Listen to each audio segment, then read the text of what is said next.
They say you're not in trouble in a series until you lose at home.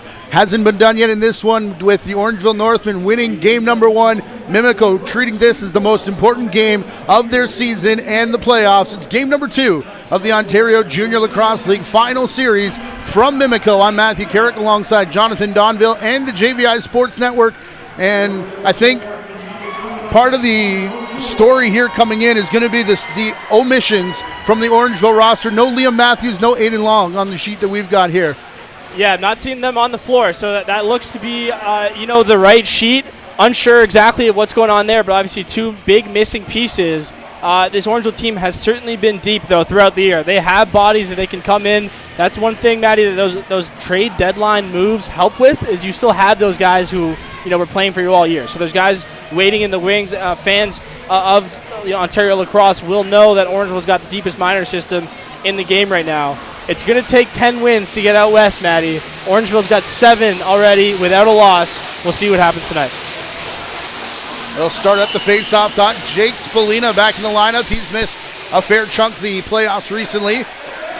And it is Mimico controlling the face-off in their light blue uniforms, working left away from Nate Whittam, who returns to the net. Coach Dean George Singh, he's got confidence in both his guys as Lucas Dudemain into the net, and that's going to be a whole bunch of issues. Go back here. Dudemain was pushed into the crease, but the contact with O'Toole, especially down in this end, which is heavily favoring the black and silver. Didn't like the contact in the crease, but they will like the penalty against Dudemain. Yeah, we'll see if that's 2. Looks like it's just 2. Interference was the signal.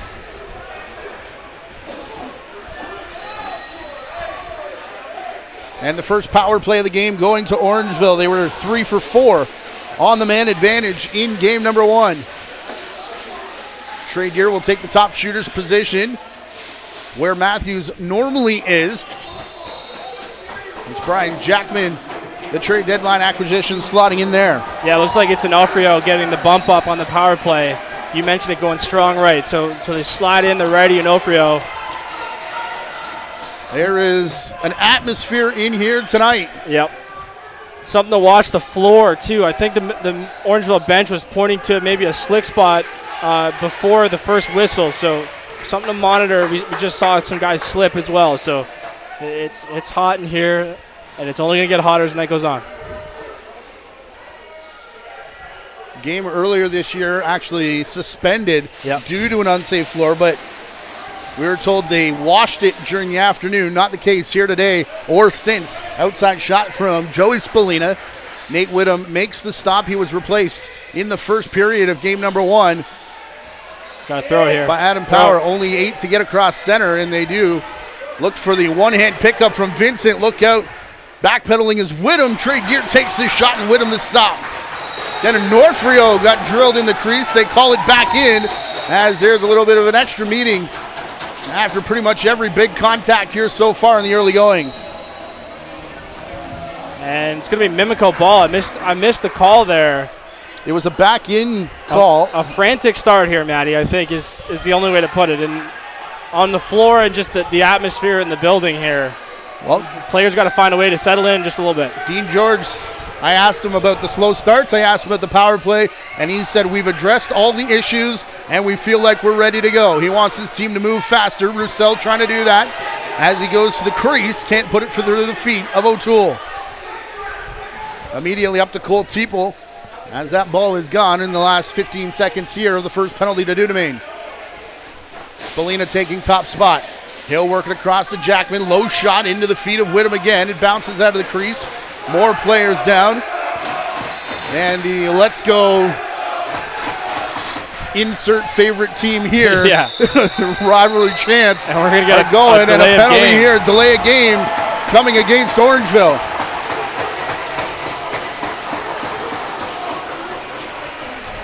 Officials tonight, Kyle Kropman, John Vandergiesen, Blair Ferguson. As it's Joey Spalina headed back to the box.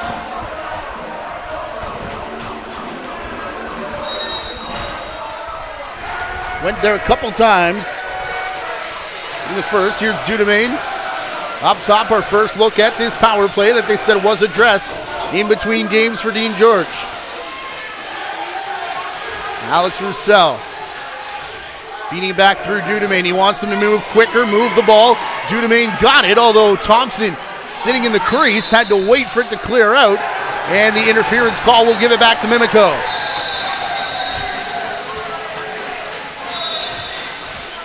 Finn Thompson to Dudemain, steps into a shot, that one hard off the end boards. Orangeville had to go off for a change as they had a loose chin strap, but here comes Nate Ruff. He gets stood up by Moran Weeks, and then the trailer also knocked down. He goes sliding into the end boards.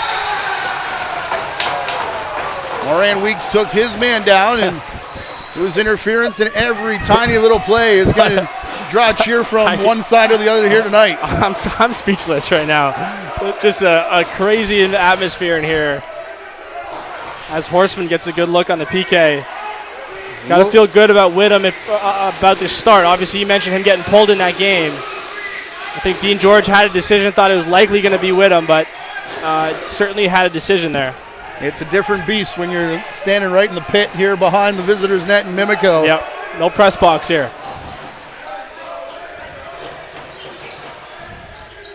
Here's Dudemain into the corner to Roussel. This is why we keep saying you got to come here and see it in person. Just really hard to convey what's going on in this building tonight through the headset. That one hit the pipe. Official agrees as it goes up and into the screening, and a fresh 30 seconds and another big cheer.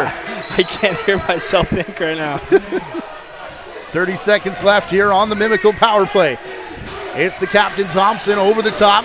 Dante Bowen will chase him back to the crease. O'Toole looking over his left shoulder, but he kept it trapped. What a save. That was awfully close. That got at least a big part of the pipe, and then off O'Toole as Deer's going to look for one on the shorty. And gets it to go. In case you can't figure that out for yourself.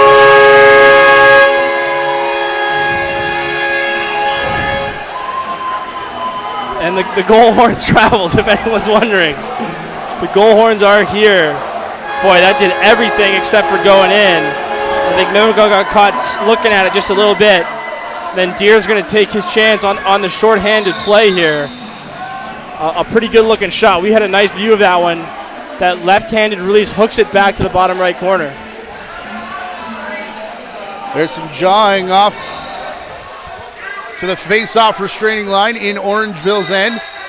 That ball went up and almost disappeared into the cloth rafters here in the Mimico Bowl. Of course, used to be an outdoor rink before they popped a roof on it, and we go much farther in this game, it may be roofless again. Yep. Out in front, a cutback move from Thompson cutting through. He's changed up his gloves. He's gone the all blue. There's normally an orange flash there from Syracuse, but not so much tonight. Yeah, those are the Marquette gloves, I think. Brothers Keaton Tanner giving them some new mitts after led all scorers in game one with 6 assists, but no goals. So looking to get on the in the goal column here. Here comes Spallina up over the top. He'll feed it back to Deer. Got the first goal of the game on that short-handed set. Back to Spallina, looking to the crease. And all alone was Cohen Jennings. Couldn't bring it down. Shot clock expires. Yeah, good set of defense there by Mimico. And there is a conversation after every play here, Matty. A conversation and a whack. Going to be ice baths needed on all sides after this one. Found it interesting that Orangeville taking a bus to this game and every road game. Rosie told me, not just something they've done here for this. Ball brought down, bouncing in and out of the stick of Lee. Isaiah Moran Weeks run into the corner. Hard check there. He's trying to get away from Costigan. Zach Poirier, believe playing his first playoff action. I think so. I don't think we've seen him yet in the playoffs. 6-on-5 here. Goalie coming out for Orangeville. Didn't catch what the penalty was.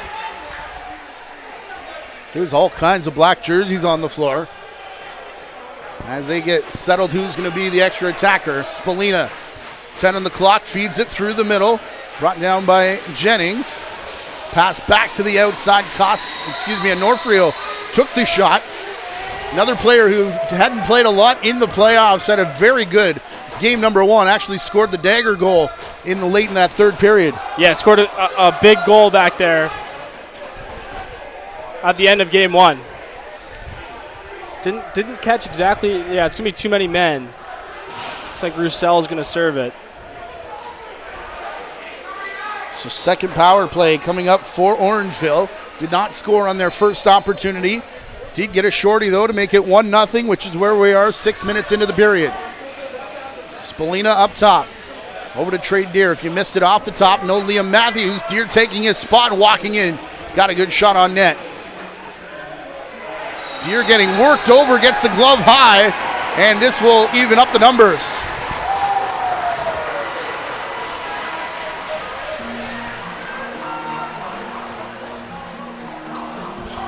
Yeah, pretty good opportunity for Orangeville, and then just a bit of a battle in front of the net. Yeah.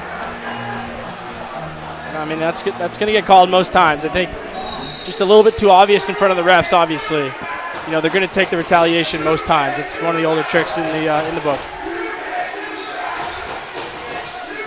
Here's Dudemain. He'll direct traffic with a big head fake. 4-on-4 for 1 minute and 34 seconds. Over the top, Dudemain trying to pass back to Waters. He was tied up by Elijah Edwards. It bounces into the stick of O'Toole. Up and across center. Jaden Ciapero will leave it there for Jackman. Ryan Jackman feeding it back to the cutter. And McDonnell took down Jennings. And another penalty coming up. An extra conversation in the corner. I think Tavares just checked the ball away from Spalina after the whistle and knocked it out of bounds. And that's what the, I think it was for delay of game. Tight whistle here in this game. The officials setting the early standard. I think that's the right idea, by the way. We mentioned that you can just feel the tension in here. As a good look for Bowie. Oof. That's not the penalty. No. Yeah, that was a few minutes earlier. Tavares diving to maybe save a goal. 4-on-3 here. Big opportunity for the Northmen.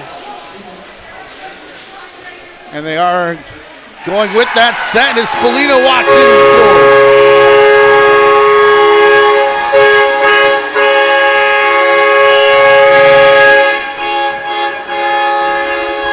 Pretty much have to give this up on power plays, on 4-on-3 power plays. You're trying to eliminate cross crease passes, right? This up pick look is very, very common. You know, you kind of have to give that up, and obviously it's still a really good shot. That's why 4-on-3 power plays can be really difficult. Good shot by Spalina here. As we seem to be exchanging the players in the box. So Tavares is going to come back out, and Roussel is going to stay in there. Serve the original penalties. Well, because we were 4-on-4, the penalty that made them a man down was the Tavares one. So that's the one that should have come out of the box. I got to admit, I did take the OLA rulebook off my nightstand. Haven't been putting in my hours recently. Okay. So, yeah, good call by you there. So by default, the lowest one would come off the board. I think they've got everything straightened. 4-on-4 for 53 seconds, but I mean, this is Orangeville Northmen lacrosse, like we talked about in game number 1. A decent period through the first 7 minutes, but you look up and it's 2-0. Here comes Vincent in on O'Toole, he kicks it out, and nearly right in our broadcast position. Yeah, Vincent scored those a bunch in the playoffs. Big chop from Vincent, though, using his stick for a different reason, to take Colm Barnett down, and it takes the ball away from Mimico. Yeah, Mimico's got to settle in here. Just they need to play more offense, right? It feels like the balance of this quarter has been, to the far end for our viewers and for us as well. Mountaineers got to find a way to get the ball on the offensive side, earn some resets, and play more O. Under 10 to shoot. This ball is going to bounce away. Look out. Barnett goes down again. Big hit in front and a bounce. Ball that comes up here to, I believe that's Begley. Still 4-on-4 here. Actually, we're going to have Mimico power play starting right now. Their second of the game, albeit an abbreviated one. got a good shot away, bounced back. Thompson will pass here to Dudemain, who's chased all the way back to the restraining line. Power play now over. We're 5-on-5. Alex Roussel fakes the shot, takes, and it bounced right at the foot of O'Toole, and then back over the head of Dudemain. Big battle here. Good play by O'Toole there, helping out his D guys. Every battle that Graydon Stokes is involved in is a big one. Was there as well. Another player who returned at the tail end of the semifinal series. Yep. I mean, when you can get guys like that just come off the bench out of nowhere, that's pretty good roster. Trey Deer out from the corner. He'll look back up top. Can't get it to Horseman. That's off a body. Got to watch out for Tavares in these situations. He's going to go, and they got Finn Thompson lurking too. Thompson knows about it, and pretty soon so did Sean Costigan. Got there just in time. Good read there. Good read there by Nate Ruff. Reading the pass by Tavares to put that in a pretty good spot for McDonnell. Again, you know, it obviously as Deere gets a breakaway here. All alone, the twitch back shot, and Whittam will make that stop, and here come Mimico again, back down into our end of the floor. Angus McDonnell wanted a high stick call, none upcoming. Not going to get it. Fans didn't like it. Dante Bowen remains on number 15, chasing him back to the restraining line. Here's Kyle Waters. He'll go over the top, takes the shot, and that's where he's very dangerous. Most of Mark Waters' goals, sorry, Matty, look exactly like that. He wants to get to his left hand over the top and shoot. A lot like Lucas Dudemain in that respect. They're big physical lefties who want to get over the top and shoot the ball. Horseman down to the crease, a couple fakes from Onofrio. As he ran back through, it goes up and out of play. In by the double blue crew. Haven't seen them yet called to, knock on wood, wipe down the floor, but just wait. They do get special seats right next to the bench. Good matchup here for Finn. A lot of room. Thompson and Colton Barnett crossbars the shot from Dudemain, and that hits the safety netting. Dudemain will get a fresh 30. Great pass, great energy here. Waters, the screen, the return pass, back out in front, and Roussel just couldn't hang on. Waters and Edwards shoving each other in behind the play. Meanwhile, back up floor. Pack across. Ball movement there, back and forth in front of the crease of Whittam. Here come the cavalry, 4 or 5 guys, all 5 guys going for Mimico. Roussel leading the charge. He can't get it across to Tavares, who does recover it out of the corner, wants a shot, and ended up sailing it high over top of everything, and Bowen postures up. Vincent going for the hit, so does Aiden McDonnell, and that's the one that's going to give possession back to Mimico. Yeah, no reset though. Still ticking down, and they've just got to throw it away. Bowen, big clap of the mitts. I got to be honest, Matty, I got goosebumps right now. I don't think I've ever been in a building that feels this charged for a game. Spalina over the top. This ball is going to bounce wide off the end boards from a guy who played in that legendary Brampton Mimico. It has that feel, 17 doesn't it? series, yeah, yes. It certainly has that feel. Ironically, the only open spaces in the building right now are on the floor. Dudemain to Thompson. Advantage here, 5-on-4. Cross the top, Dudemain, low shot, it's in!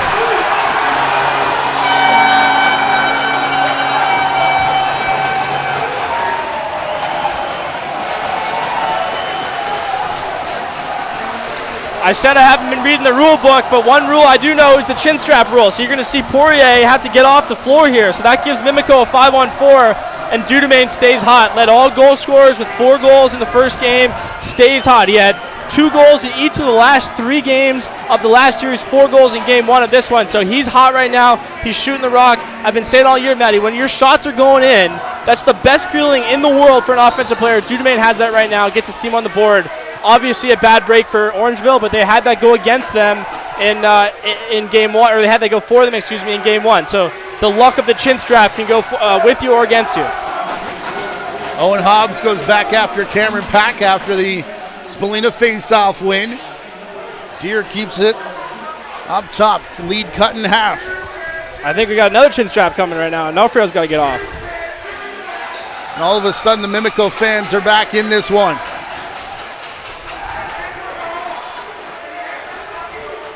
Ball back to McDonnell. A big moment here. Mimico was chasing a lot of the game in game one, was often able to get it close, wasn't able to tie it up. Just getting within one doesn't do you any good. You got to get it back to tie it and try to take the lead. Moran Weeks and Stokes one-on-one. The shovel shot from Justin Lee doesn't get through.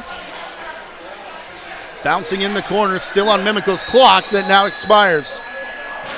If you're a basketball fan, Maddie, and you prefer the old school to throw it into the low post, then Mimico's your team, right? Justin Lee just standing in the middle of the offense there, and they'll throw it to him.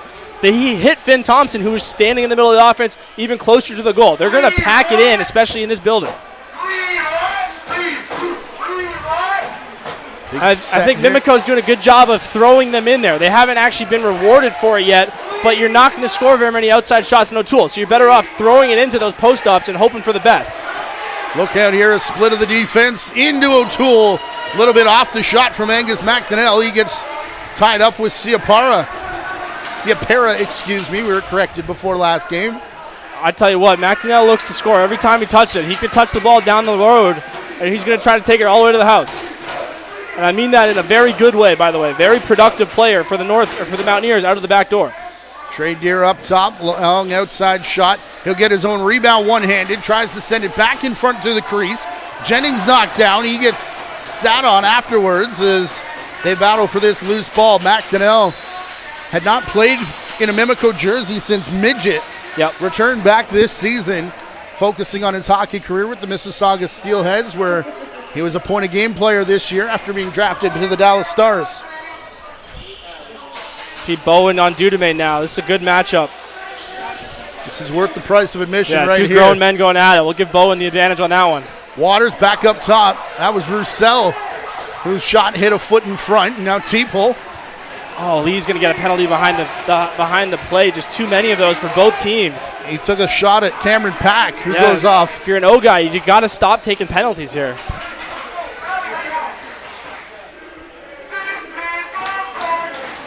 Trey Deer back to Spalina, and Deer over the top. Spalina with 5 to shoot. Can't get through. Back in through the middle. Deer mishandled it. Picked up by Owen Ron and just ran out of time, but it is another Mimico penalty. Yeah, nice save by Whittam at the end of that. Good, got it right on camera. Are you serious?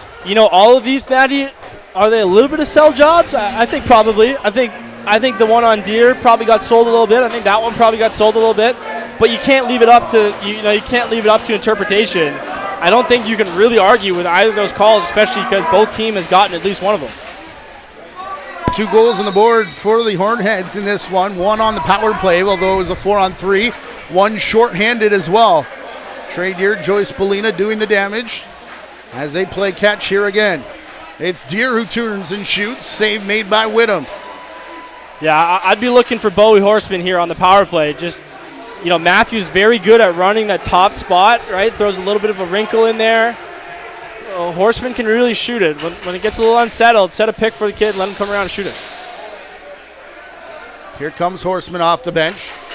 So far with Spalina quarterbacking, he's looked off to his right side, the lefties, the entire way. Now all 5 have touched it as they went all the way around the horn. Back here to Jackman, who shot. Finds the big stick of Whittam. Stood up at center, Ben McIsaac. Ended up losing it, races on for the loose ball. Pack couldn't quite get there. McDonnell playing back. He saw Thompson coming, and that one just out of his reach. Yeah, right idea, just wasn't able to put it on as we got a potential 2-on-1 coming here. With 2 of the worst guys in the league, perhaps, to give that advantage to, and Trey Deer and Spalina, they'll pull out. Anybody else, or if it's not a power play scenario, I think Spalina's probably going there. Pulls it up for power play, probably the right idea. 40 seconds left. Horseman now taking top spot, was looking to pass to Deer. Goes too far. Jackman, the big swim move to elude Taguri. Here's Spalina. He can shoot from there, does, and it's stopped by Whittam. I love Whittam, just ripping the ball, right? Looks to have his swag back a little bit here after a rough game 1. But the outlet pass have been crisp, they've been on time, and he's ripping the ball. He's showing that he's got no fear. Had a chance to talk to him before the game. He was just sitting by himself on the bench. Said hi to me first, which is why I went and asked him how he deals with the heat, and he said it was really bad 2 nights ago. I don't know if it's better in here or if we're just lower in the building, Matty. You know, Tony Rose, I don't think it's better. Up near the roof, but as Ron gets a good look there on the 2-man. Big loose ball here. Mimico's got a guy streaking.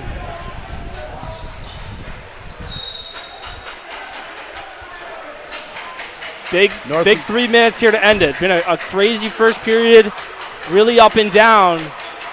You know, you don't want to have any let up here. Been kind of right on the edge of an emotional period. Sure. Haven't really quite got that far to call it that, but you definitely feel it in the building. Thompson looking for Moran. Weeks on his wrong side of the floor.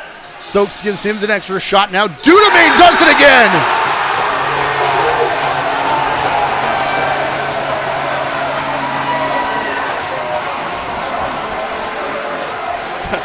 I got goosebumps, Matty. Wow. This is crazy. When you're hot, Matty. Shoot the rock. I said it. It's the best feeling in the world, and Dudemain says he's shooting that thing like he knows it's going in, right? He's way far out, and man, I could watch that kid celebrate goals all day. If you don't like that, you don't like Junior A lacrosse. I don't know what else to tell you here. As we got a "This is our barn" chant going on, by the way. If you can't hear well, it's been both sides trying to claim their stake. So keep your eye on center floor to see which flag gets posted up on the logo tonight. But right now, nothing between these two teams with 2.5 to play in the first. Jury's still out. Here's Trey Deer. His sidearm, did that hit Whittam? No, it didn't before it went up and out of play. He'll go to Taguri, back across the floor. Good outlet by Taguri there, just helping Whittam break the press here. We haven't seen Orangeville really get the teeth in on the press yet like they did in game 1. It's been better transition play for Mimico, which I think has been important. Thompson, Dudemain, let one rip off the end boards and then the back of the net. Mountaineers looking for their first lead of the series. I think Lucas Dudemain would have absolutely freaked out if that went in the net. Him along with most of South Etobicoke. Yeah. Here's Jackman. Cohen Jennings, excuse me. Spalina. Over the top, he'll duck. Lane to the net, taken away. 5 to shoot now. Spalina still with it. From the outside, wheels over the top. That might have caught a piece of Tavares. Good eat, don't rub it. Look out. Who thought about making it hurt, but now he runs down floor. He's got Vincent with him, takes the shot. Tavares back in front, another one stopped by O'Toole. What a save. What a sequence. Ben McIsaac pulls it out though. Vincent saying, I got this. He's had 55's had an incredible start to the game, but O'Toole saying, Dudemain. Angus McDonnell coming out for an offensive shift now. They give over to Justin Lee. Roussel there to set the screen, and too much as the shot went in after the whistle. I mean, final minute. That one was, you're going to get moving screen calls on most picks where the defender hits the floor. Great, tough bounce there. Great look in the pick and pick of that last save from O'Toole. 2 saves.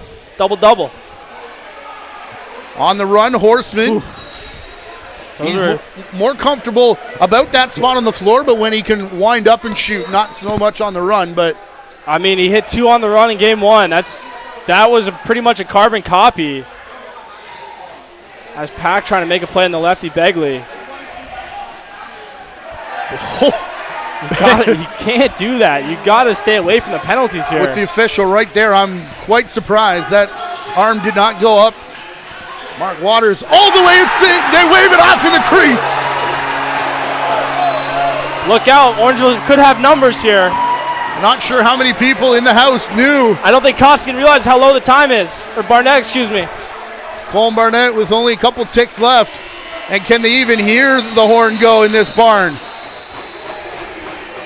It is wild here at the Drummond Bowl tonight.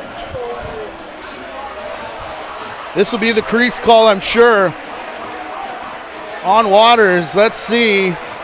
Oh, yeah, it looks like good. that lead foot. Yeah, it looked like the what right a call. What a call. I got to be honest, didn't seem like the right call in real time, but that's why the referees get paid to do what they do. That's a good call by them, and we're tied at 2 after 20 minutes. 10 minutes for you to get down here if you're anywhere close. This is still the place to be. Drum & Bowl in Mimico. It's an atmosphere tonight, tied 2-2 after the first. We'll be back with period number 2 of game number 2, the Ontario Junior Lacrosse League Finals, fueled by Gatorade.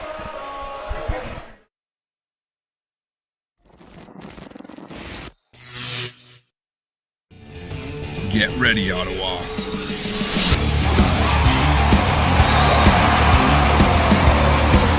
Box lacrosse is returning to its Canadian roots and giving the nation's capital the team they deserve.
Gatorade. With electrolytes to help replenish what's lost in sweat, carbs to help fuel your working muscles, and fluids to help you hydrate. Scientifically formulated so you never stop competing. Let's go, raise up one time, go get it, it's yours, let's shine, come on. Rehydrate, replenish, refuel. Gatorade.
Back in Mimico for game number 2, the OJLL finals, and here's how we got to our 2-2 score, starting shorthanded with Trey Deer. Yeah, just a beautiful shot to the bottom right. He's got an ability to really snap his wrist at the end of his release that we've seen full goalies. Then this is the 2-0 goal. This is Joey Spallina on a 4-on-3, coming around the up pick and just putting one in the bottom right corner. That's a beautiful looking shot. And then, this is where we've kind of seen, Orangeville separate from teams, Maddie, in the first period. With the early lead, Dudemain ends up getting this one. Notice how he keeps his left hip back. That allows him to shoot off that back foot with some power. And then this last one is just a heat check and stepping in and just a beautiful bouncer to the short side glove, which is a pretty tricky shot because you got to get the stick out and around your defender and then bounce into the corner. And that reaction tells you all you need to know. He's fired up. This building is fired up. Chance for everyone to take a deep breath here. I think both teams need to settle down a little bit. The penalties, some of the turnovers, some of the stick work around the goal, you got to kind of dial it in. But, this feels like a game that's going to be decided in the third period, Maddie. Close to 28 degrees Celsius in here. Nearly 82 for our friends watching south of the border. And I think Orangeville might be coming back on the floor. In case you're wondering if the air horns had traveled or not, yes, indeed, they have. Along with a number of Mimico fans parking at a premium. Saw people park down in the industrial district. Yep. One of the benefits of Mimico Arena, you can take public transit here, right? It's not really an option for most of the OJLL venues. Options to take public transit. Obviously, get home safely after the game as well. So, yeah, it's pretty much everything we expected to see here tonight. And it's only going to get better as well. 2 nights from now, back in Orangeville. It is a 8 p.m. start on Sunday night. And then I believe that makes us back here on Tuesday for game number 4. Regardless of what happens, this is going to be the place to be, another 8 p.m. They're all 8s until we get into the last weekend, game 6 and 7, if indeed we get that far. All of them right here on the OJLL YouTube channel. Be sure to subscribe, and you won't miss any of the action, as one of these 2 teams will earn themselves a trip to Coquitlam when all is said and done. Yeah, we know Coquitlam will be there. We know Port Coquitlam will be there. The winner of the Raiders and Miners is going to be there, and then the winner of this series. So, like I said, 31 teams start out the year vying for the Minto Cup, and only 6 still have a shot at it. Loose ball here off the face-off. Orangeville controls. They go left to right in period number 2, working away from Connor O'Toole. Ball up top. Onofrio, he'll give through Jackman. Brian Jackman fires high on Whittam for the first shot of the period. Yeah, and Mimico really wants to run in the second period, especially those lefties, Tavares, McDonnell, as Onofrio almost makes a play on the clear there. But Tavares will pretty much just play both ways in this period. He'll fly up the floor on that lefty wing away from the benches, and you really got to get to him. He made some great plays in that Peterborough series. Over the top on the run, they score. Finn Thompson. Yeah, really good sign here for Mimico. I mentioned the 6 assists by Thompson in game 1. Obviously, that's a big night, but you obviously want to score as an offensive player. Roussel hits a pretty good screen here. Bowen just sits back a little bit, and Thompson reaches that sidearm shot back to the short side. It's hard to throw those accurately, right? If you go too soon, not enough hooking your stick, you hit the goalie right in the chest, and if not, you hook it wide. But the goalies have to pretty much guess far side in those scenarios. So if you can hook it back to the pipe, they're going to go in. Since they scored in the first goal of the game in game number 1, this is the first lead of the series outside of that mark for Mimico. Good loose ball, by the way, by Whittam there. Yeah, just about under 30 minutes total that Orangeville's trailed in this whole playoff run. So this isn't an environment they're super familiar with.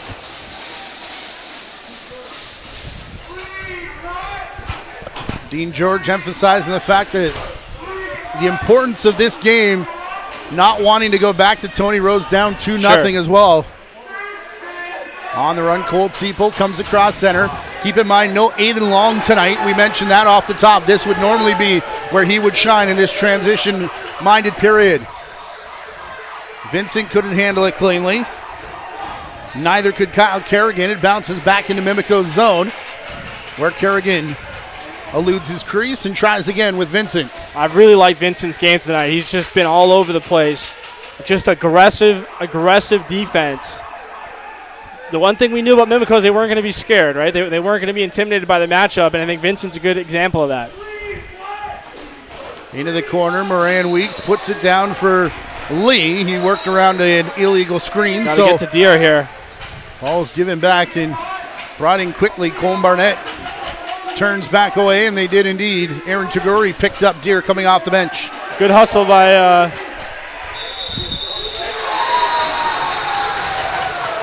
penalty to Owen Ron, I think. Looks like Blair Ferguson, Kyle Kropman want to talk about it. Did they both have penalties, perhaps?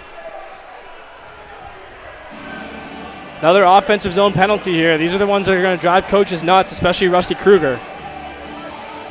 Mimico is sending out their O guys, so they obviously think that that this thing's headed their way. No, draw ball. Picked up the flag, as it were. Boy, hard to. I'm sure Dean George isn't going to appreciate that. Well, the Orangeville guys are saying if it's, why is it draw a ball? Because if it wasn't a foul, then they already had it.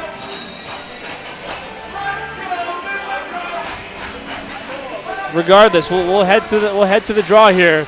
And notice, by the way, you can't see exactly on our angle right now, but notice how far back Dante Bowen's sitting. Yeah. About 3 feet in front of his own goal. They're saying we're not allowing any more face-off goals like we had in Game 1. That's pretty much where he lined up most of that third period in that Mimico comeback that came just short. Yeah, the advantage of that, too, is you also know that you have a guy back there. So you can just bat the ball back or flick it back, just get the ball going back, and you know he can collect it. Obviously, it gives you one less player. On the crease and in, Owen Ron ties it up.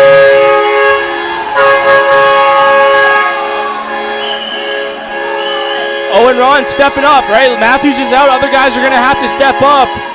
Just seemed like a classic up pick here. Ron's going to get in for Spalina, kind of slip it right there. I think the rule of thumb on slips, Matty, if your defender's not between you and the net, that's when you want to slip it. And good job by Ron saying, I'm looking at the net, no one's in front of me, I'm going to go. Spalina puts it on a stick, and a nice finish. We're back to a tie game. Get the sense that we may be saying that a couple more times throughout this one here tonight. Jake Spalina controlling the faceoff now. He'll turn it back up floor. Edwards already ahead of him. Yeah, credit to Jake Spalina for staying ready, by the way. He's looked pretty good tonight. I don't think we've seen him here, I don't think in the playoffs. So got to be ready when your number's called. Opportunities come and go quickly in this game. You never know.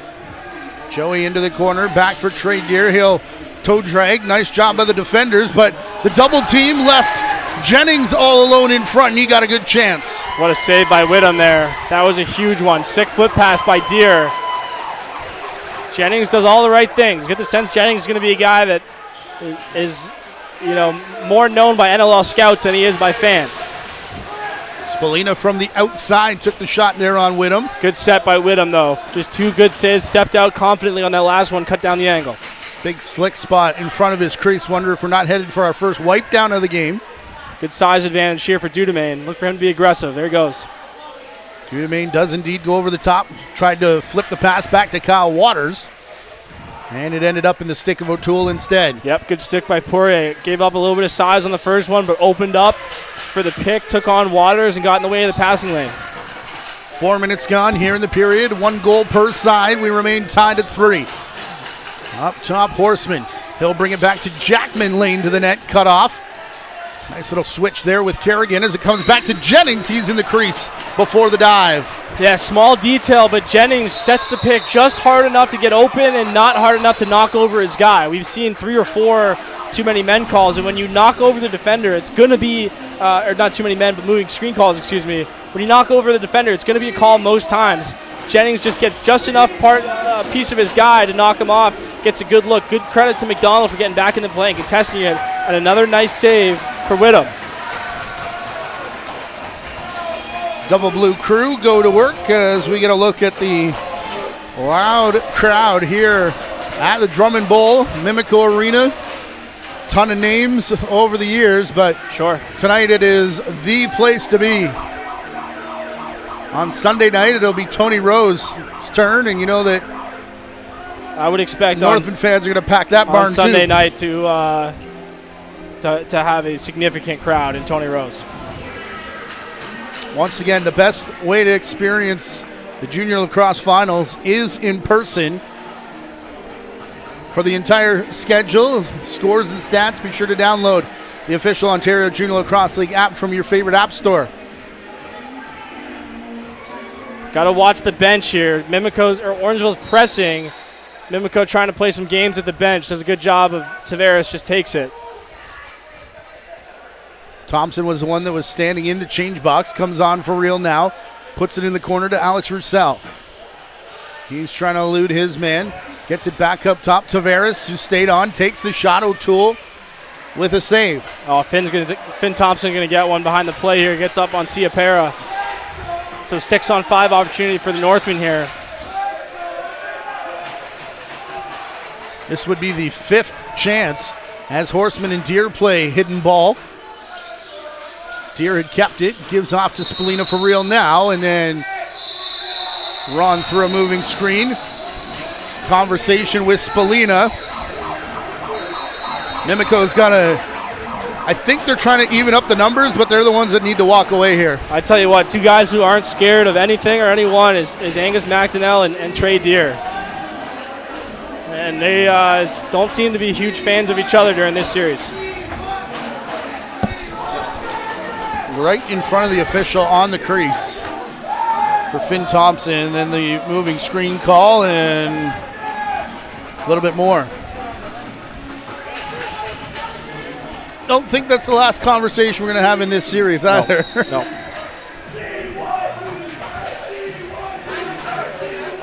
5 minutes gone in the period. Fifth power play of the game coming up here for the Northmen.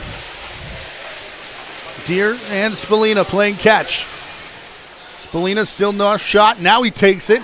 Low one that goes wide and off the end boards and straight up into the screening. Yeah, we've seen him hit those underhand shots all playoff long. Again, he's on a historic pace. 7 points a game going into game one. Had 5 points in game one. So pretty much still on the same pace there. Spallina's having a heck of a playoff. Mimico just going to slow this thing down in the stick of Roussel. He'll go around the outside of Ciapera. Just in case, Colm Barnett looming as well. Pardon me, it's Nate Ruff who now gets involved. Out in front. Clean look. Yeah, right they're going to get a holding penalty here. The cut to the net from Dudemain, got the tug. And our second wipe. Yeah, credit to Dudemain just working hard off the ball here. It's going to be Jake Spallina on the penalty.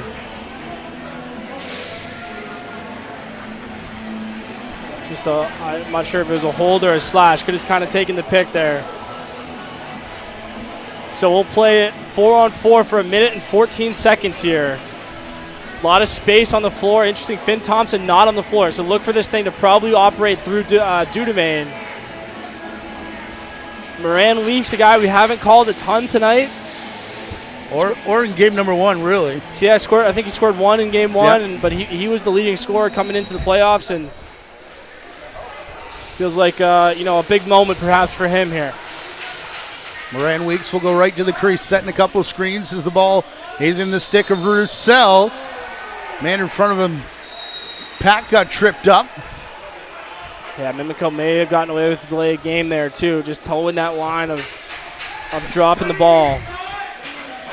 Got to try to eliminate the moving pick calls if you're Mimico. Again, if you knock him over, you got to be careful. You got to try to not extend your arms. Try to get maybe a little bit lower. Try to keep those defenders upright on the picks. Trey Deer through the middle, over the shoulder from Horseman. Got the save out of Whittam. A one-on-one battle here between Deer and now the defender who lost his stick. Yeah, we're still going to be 4-on-4 for the still one more possession here. 30 seconds left to 4-on-4 there. I think Deere just didn't let McIsaac pick up his stick. I think that's what the call was. Yeah, they called it a moving screen, but Boy, Finn Thompson's in the box. Excuse me. So I was wondering why he wasn't out there. He's in the penalty box. Roussel over the top. He'll shoot and score. With 11 seconds left in the 4-on-4. It's Alex Roussel from the corner. Alex Roussel saying, why can't I play quarterback? Finn Thompson in the bench or in the penalty box. My time to shine. Look how Lee's posted up in the middle there because he's so big. That gives him a good angle on the pick. And then Roussel gets just enough space to be able to set his feet. If your defender's on your back, he's not really covering you. Sets his feet, gets it through the 5-hole. Opponents have not had very much success in that 5-hole, Maddie, but 2 now. Duneman had 1 through the wickets, and then that one for Roussel here as Mimico jumps back in the lead. Huge face-off here, 4-on-4 face-off. Yes. If Mimico gets it, they're going to have a power play. So they obviously looking to maximize their power play time. A big battle here. Pushed ahead by Owen Ron, though, and had eyes for the net, but taken away by his draw mate, Angus McDonnell. Yeah, and credit for Ron making a big play there because Spallina's been taking the face-offs tonight. He's in the penalty box, too. So Ron, coming in for backup duty and doing the job. 4-on-5 now. Mimico power play starting now. Finn Thompson remaining on the floor from the outside. Deer shot handled by Whittam. What a pass. On the money to McDonnell, all alone, scores!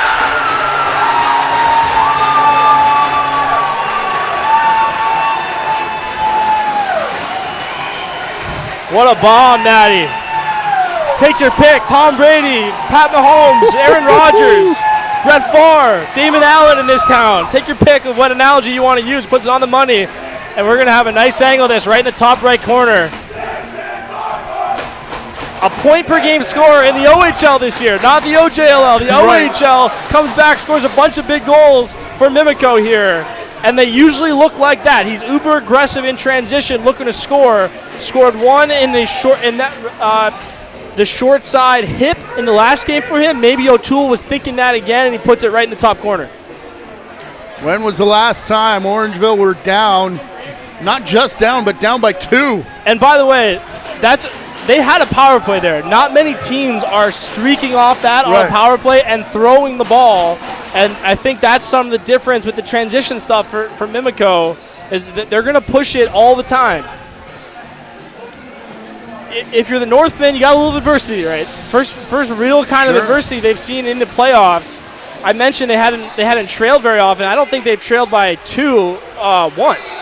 So your first chance to kind of see how you react in these scenarios.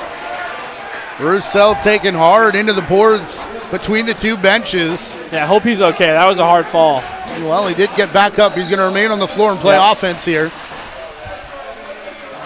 You know how to make yourself feel better? Yeah, go score. Pot one. Ask Nate Sage from Peterborough. He had a legendary one of those. Up top, Thompson tries to shoot through traffic. That's off a body. Out back in front of the big crease. Save by What O'Toole. a cutback move.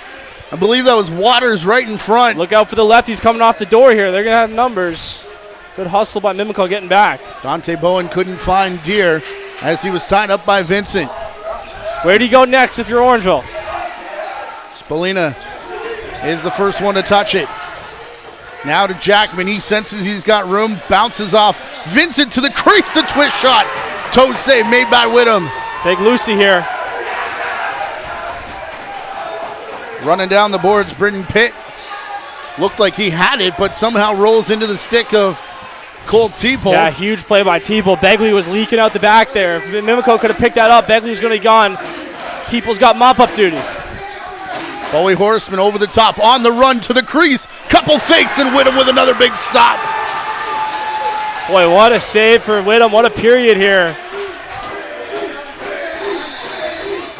Player run over. Oh, Mimico's going to take one behind the play. You just can't have that. You finally got some momentum here. Pitt's going to go off. Well, it's been getting spicy in that blue paint. And an illegal cross-check is going to be called against Pitt. For the 6th power play of the game for the Northmen. Yeah, so 10:50 left in the period here. A lot of power plays. Again, you're in a different playbook than you're used to because no Liam Matthews here. Look for Deere to get involved, right? He's been playing the low spot. Expect him to kind of get up and get involved in something here. Yeah, there he goes. Here's Jackman. He'll turn it into the corner. Good play by Aaron Taguri there, splitting the double. Spalina up top. He'll give back to Jackman. Shot off the crossbar. This one's going to bounce back towards the timeline. Spalina got there. Reset of the clock. Jackman, Spalina, saved from Whittam. Another reset, though, as Horseman picks it up. Watch Deere lurking inside. There he is. Here it comes, and Whittam stops that, too. Trying to carry it away from trouble. Aiden McDonnell went right through his man. Orangeville with possession, though. Yep, good ride back by Orangeville, getting themselves a bunch of looks here. Minute left in the power play. Halfway through the period as well. Jackman pulls it down, a couple fakes, and cleanly caught right in that left pad of Whittam. You wondered when the last time Orangeville were down 2 goals. How about against Brampton on July the 10th? It's August, folks. It's currently August.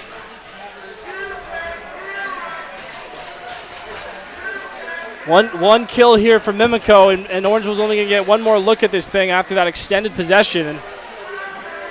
Outside shot due to Maine. He's sitting on hat-trick watch as the ball rolls into the corner. Yeah, Lee's going to collect it, so they can kill the rest of this penalty, and that's what they'll do. Finn Thompson at both arms Big high. play by Lee. As a reminder, it was Mimico that played Brampton in the first round of the playoffs, so Orangeville have not been down by more than a goal in the postseason until here tonight. Swim move due to Maine. He's got Waters up top. Should he want to go there? He wants to take the shot on the crease instead, and it comes at the tail end of the power play. Tonight, 1 for 6 are the Orangeville Northmen.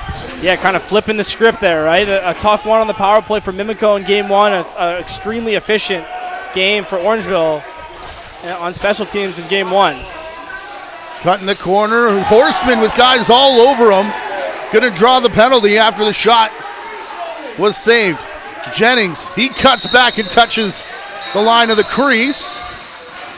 Immediately called for a wipe down, and there's a huge oil slick in the crease of Whittam. Angus McDonnell's looking for a piece of anybody who goes near the crease.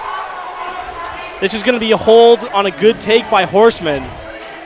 Begley's going to go. Just a good, yeah, right there, just getting in the way. Bowie's been all around the goal tonight, hasn't been able to find it.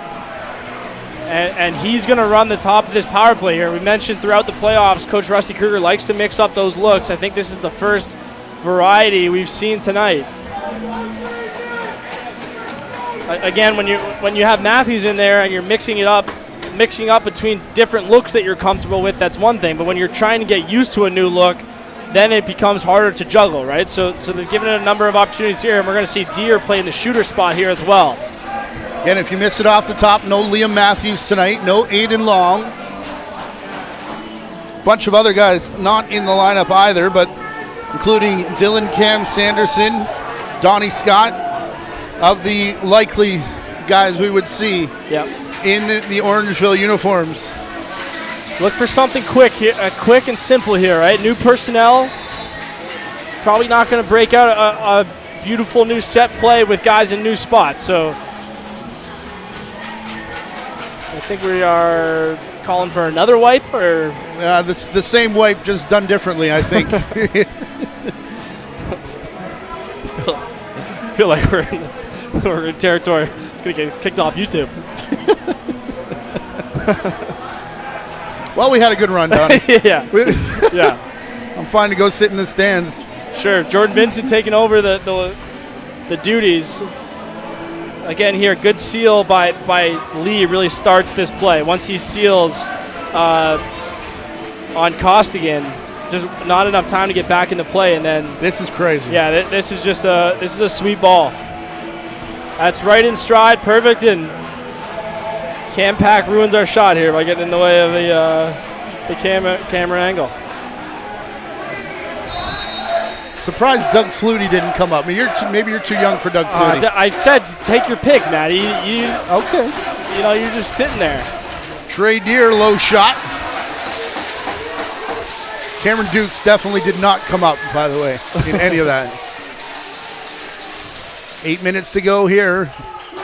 Another power play, the 7th of the game. Horseman tries that shot from over the top, and Whittam's there to stop it. Yeah, good read by Whittam there. Stepped way out on the Horseman shot.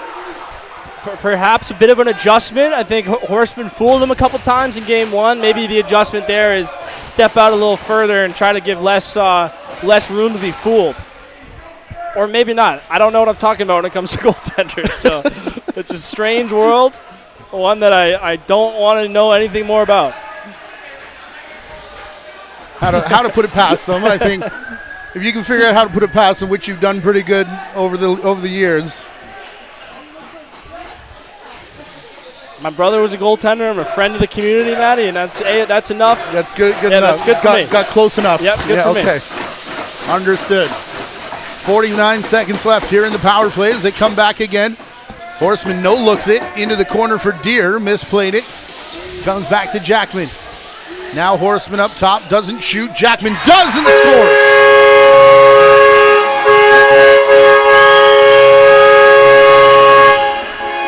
Seemed like only a matter of time. You give this power play unit enough opportunities. Yeah, I was just thinking the same thing, Matt. This has actually not been a terrible period for the Northmen. It had a bunch of clean looks. And our viewers are going to get a beautiful look at this. Jackman's going to go with the twister and just hammer it between the legs. And those 5-hole goals with the big wooden sticks, they don't miss the stick by much, right? It's not a big hole. You're just trying to get it ideally to the feet. Typically, it's not in the middle of the 5-hole where it goes in. Maybe like in hockey, you're trying to get it to the middle. In lacrosse, it's often by the feet. Trey Deer, we've got for 3 points off of the now 4 goals as a takedown here. Orangeville's got to be careful. McDonnell's leaking out behind the play. If this thing comes out for Mimico, boy, good loose ball by Costigan. Interference call, and long before play was stopped. Yeah, it's going to be Edwards going off here. Mimico fans letting him know he can't do that. Again, the precedent's been set, right? I'm sure Orangeville doesn't like the call, but you had a number of your own power plays, so you can't be that surprised here. It's off to the right-hand side and kind of away from the play. Yeah, I'm not sure we have that on screen. Diamond look here. I thought it was a diamond for a second. Yeah, looking to take away the shot perhaps of this man right here, Finn Thompson, who cuts through the middle. Did get one away and goes up and into the rafters. Yeah, that's a good little wrinkle, right? One of the beautiful parts of box lacrosse is just the series, right? You play a lot of games against the same team. What can you do to take away rhythm is really your task as a defensive player. Obviously, guys are going to get shots and make plays. What can you do to take them out of their flow?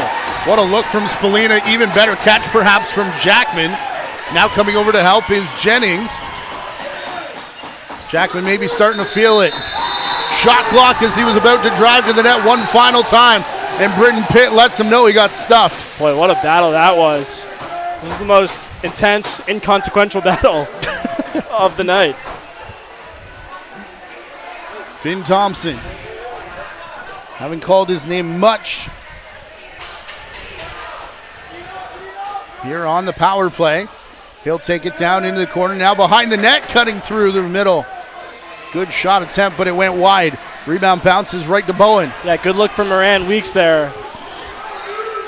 He scores a lot from those feeds from behind the goal. Trey Deer. Oh, Mimico taking another one behind the play. It's Dudemain, ran over his man on a change of possession. That's going to end their 4th power play with Deer up top to Spallina. Spallina in front. It trickles through Bowie Horseman.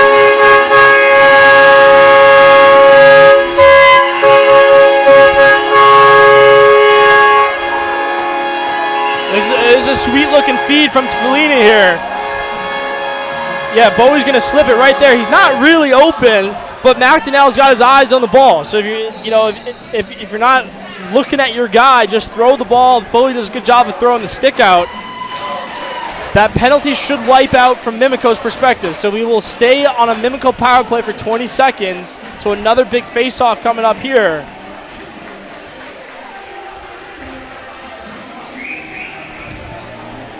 I think that's probably the question from the bench. See a conversation with John Vandergeesen, as Orangeville perhaps thought they were going 4-on-4 here. Again, I think Mimico's got to find a way to earn more possessions here. Right? It feels like most of this period's been played right in front of us here in this end, and a lot of good looks. Whittam's bailed him out for the most part there, but it was only a matter of time before some of them went in. Well, I'm not sure what the conversation was, but we're going to have 5-on-4 as Hobbs and Ciapera get to cut it out. There has been those kinds of battles on every single face-off and every single set. A lot of them after the plays as well. Yeah. Here's Deere. Good face-off win there by Spallina, by the way. Mimico's been pretty good on face-offs in the first 2 rounds. He has taken the last couple, and he's won both of them. Yeah, I'd say Orangeville's had the advantage here in this series. Here's Horseman again. 5-on-5 now with Jackman. Big high step, cuts to the net, twister, stopped by Whittam. Out to Cole Teeple. Got Roussel stuck on defense. He's a natural O guy, so look for Orangeville to maybe target 3. Got to bear down, get that stick horizontal cross check. Through Spallina. Got him on Spallina right now. He's going to pass to Horseman instead. He'll come all the way cross floor to Deere, who is a little higher than normal. Cuts in and scores!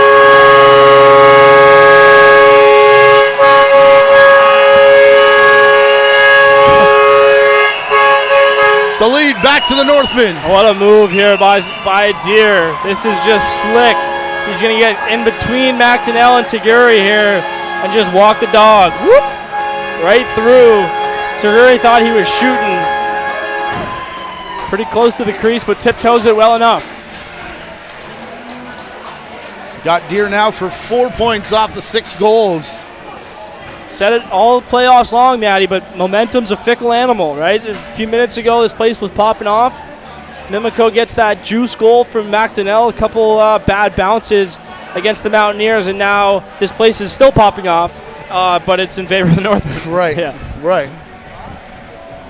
I don't think this place is going to calm down until a couple hours after the game ends. Nope. And even then,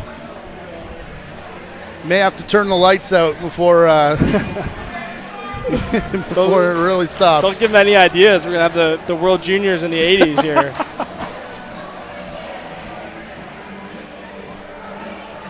That's incorrect. Big Told official score has just 2 goals for Trey Deere, at least 2 more assists. Yeah.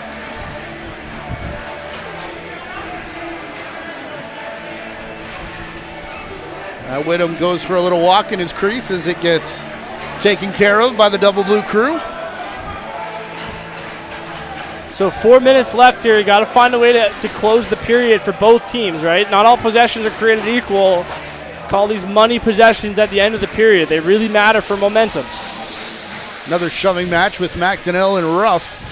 Off to the right before that. Face-off was contested. Ruff ended up getting to the loose ball first. Couldn't pick it up. Tavares taken down behind the play. Meanwhile, it's Roussel taking it in back to the trailer. And hard hit from Bowen into Roussel, who gets tripped up as he was headed to the crease. What a loose ball by Roussel. He's having a very good night for number 3 in blue, as Bowen is as well, 3 in black. McDonnell shoots, bit sidearm, may have caught Ciapera on the follow-through. He's doubled over. Wow, pretty slick little loose ball there. Saw Ciapera miss, I believe it was the series clinching game against St. Catharines, their round number 2 opponent. Feeding out to the middle. This is what Mimico wants, these resets. This is how they killed Brampton and did well against Peterborough as well. Shot from up top, Dudemain. That was all with the draw team out there. Ciapera, rough shift for him as he goes off without a bucket now. That was a heck of a save by O'Toole at the end, by the way. A good-looking shot from Dudemain. He's going to get off now. 5-on-4 advantage here for Orangeville. They don't see it. I think Bowen's just gassed. Under 3 to go. No one took a timeout in the first period, so a full pocket for Dean George and Rusty Kruger. Spalina from long range up top. Whittem saw that the entire way. Couple guys going. Whittem looks for Tavares and found the screen instead. Got to buckle down now if you're the Mimico defense. Tired after a reset possession here. Got to get a stop. Nate McDonald was working over Trey Deer the entire time that ball was down floor. Continues to do so as he'll chase Deer all the way back to mid-floor. Meanwhile, Jennings, he got hit hard. He got smoked. Going off, holding the right side after Whittem made another spectacular save, and we got another mess to clean up once the play comes back this way, which might do right now with Cole Teeple. The interception, and he fell in the slick, in the crease, and makes another one of his own. That was, yeah, good call. Officials aren't even going to wait for it to come back this time because that could have been all kinds of nasty with Cole Teeple. Yeah, we might need the industrial dryers out here pretty soon. Good hustle by Lee. Just puts it over for Teeple. You're going to see him starting to slide right there. Yep. Popped up, by the way. Good to see that because those can be a little spooky sometimes, the slips. Popped right back up, took a good hit into the boards as well. 1:47 now left in the second period. Boy, time is flying here. This game has we see a lot of playoff games that come out fast and they kind of settle in. This game really has not settled in. By the way, shout out to you. Headed to Utica. Yeah, I understand. Announcement officially official. Yeah, NCBS next week. Be down in Utica with John Abbott, Cooper Perkins, Mitch Belisle, a lot of great folks doing stuff for the game of box across the United States. So again, maybe not playing as much lacrosse as I'm typically used to in the summertime, but it's been a real pleasure, Maddie, to watch so much with you and watching a little bit more in another country with some more great people. Well, you made our broadcast better this summer, and I'm sure you're going to do the same down there with some pretty heavy hitters. Speaking of heavy hitters, how about Dudamine in this series? Another hat trick.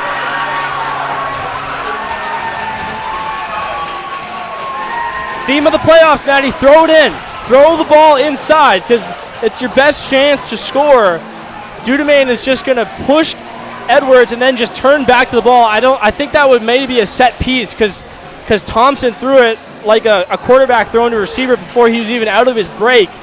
The only reliable way we've seen to score on O'Toole, and it's not that reliable, is to get right on top of him, right? You're not going to score very many outside shots. A big bounce back to get it back to tied here. A huge minute 40 here. Mm-hmm. Going into the break at tie, it's probably okay for both teams. You got to get out of this period. Minute and a half left to do it, and again, a pocket full of timeouts. That wipe down allowing Dean George to get the chalkboard out. Here comes Jackman. He'll stop just outside the crease. Tries to come back.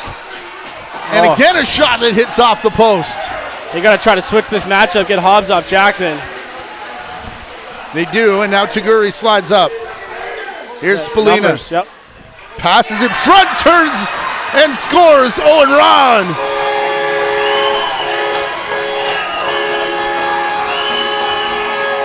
I think this was another chin strap, Maddie, because Orangeville had a 5-on-4 advantage here. You can see Spalina pointing. Ron's just going to come in, and they got numbers here. I don't think Mimico necessarily realized that that's how Ron ends up wide open. And then it's tough. Whittem's been so good at stepping out on that higher arc. The problem is when you throw it inside against a high arc, then you're kind of stuck, right? So he steps out to take away the outside shot, which he has to. They throw it into the wide open Ron, who just puts it up and over Whittem. And there's the face-off strategy working for Orangeville, just throwing it back to Bowen. I was just about to say, right place, right time for Dante Bowen, who can take off and go all the way. For them to go, yes. Spalina's going to shoot this for the 2-for-1. He does just that. Whittem with the save. And threw it away. Was looking for Tavares, and it hooked a little bit. Did Deer get a piece of him? I think he was looking for a call, too. He was looking to try to get Deer checking him in the crease. Smart play by Ciapera, by the way, slow playing the loose ball. That's going to take the clock under 30 seconds here so that they can take a 6-on-5. First time out for either team. Whittam was not happy with Trey Deer. That caused a bit more conversations, but here's a look at that Dunamane goal one more time. Yeah, then here's the last Northman goal. You're going to see Ron just coming all the way through. Be wide open, and just look how he reaches up and over and around Whittam. Throws in the empty net. So Orangeville up 7-6 now with 26 seconds left to go. A massive, massive 6-on-5 here. Well, to the point that I was going to make is all throughout this playoffs, what have we seen for Mimico? It's been big third periods. Sure. So as much as the second period belongs historically to the Orangeville Northmen, if you're on their bench, you need to watch out for what's about to happen here when they come back out of the rooms again. Yeah, I think the one difference here is I think Orangeville's probably won the possession battle just kind of anecdotally. It feels like it's been down here a whole lot in the second period because that's basically been the key for Mimico is earning the extra possessions in the first two lead to success in the third. So they got to find a way to play some more offense and hang in there. But, you know, you're never going to blow out this Northman team, right? So if you're going to beat them, it's going to look something like this. But after getting that juice goal from Dunamane, you got to do everything possible to not give one up here and get into the intermission just down to one. Bowie Horseman already being worked over by Aaron Taguri. Ball up top with Spalina. Mimico's got an opportunity to try to junk this if they want to. Try to create a turnover and get a cheap one. And net is empty all the way down to our left. Spalina going to wait it out. Vincent's going to shut Deer in a second, I think. McIsaac and Vincent high, back to Spalina. McIsaac jumps up right in his face. Shot comes through to Whittam and then back across. Little last second chance taken down up top was McIsaac. Yeah, he's getting a piece of Spalina I didn't see what happened between him and Spalina, but now Deer jumps in, as does Vincent and Ron and everybody except for Nate Whittam, who exits scene left. I don't think we're going to have anything out of that. We'll see come the third period. Good set defensively. It's that McIsaac on the ball pressure there. Just Spalina gets off what he can, and I think McIsaac just finishing the check on Spalina a little after the whistle. Good period for both teams, but it was won by the Orangeville Northmen. 7-6 is their lead after two. Here in game number 2 of the Ontario Junior Lacrosse League Finals. We'll take a 10-minute timeout and be back for period number 3 from Mimico.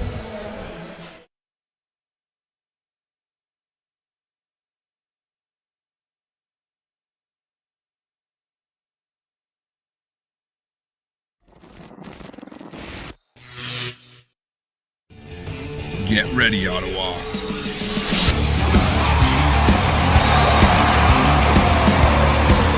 Box lacrosse is returning to its Canadian roots and giving the nation's capital the team they deserve.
Gatorade.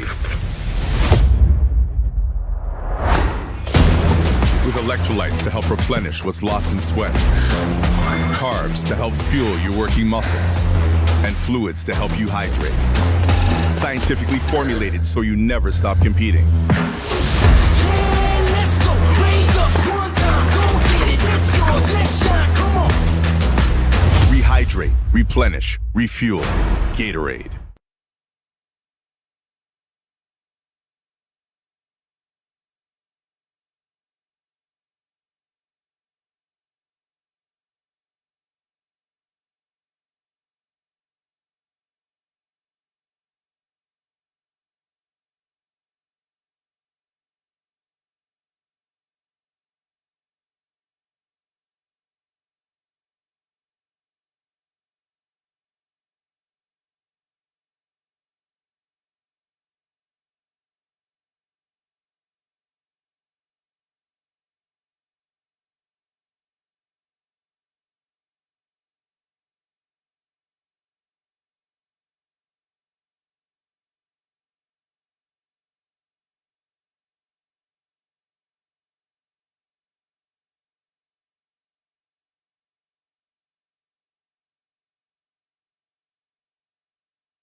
7-6 after 2 periods here in Mimico. Ton of goals, starting with this one from Finn Thompson.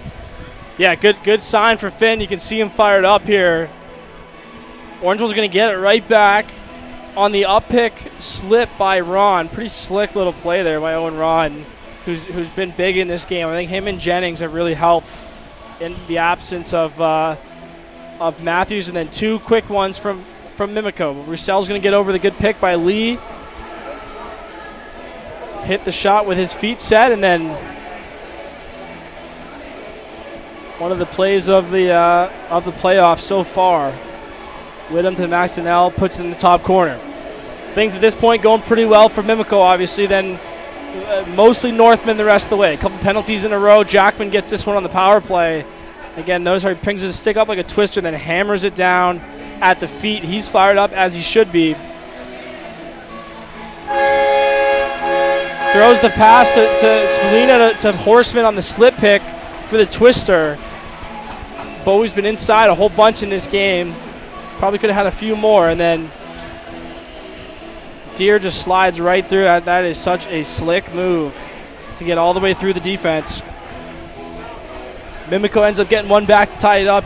Notice how quickly he throws it after Judamain turns around. And then Orangeville gets the last one on a bad bounce from Mimico. They lose something to the chin strap, and Ron is just can't believe how open he is, except he does the right thing, pots it home. Him or Trade here. Take your pick down on the crease. Yeah. On that last look, 7-6 at one point. Northmen down 2 for the first time in the playoffs.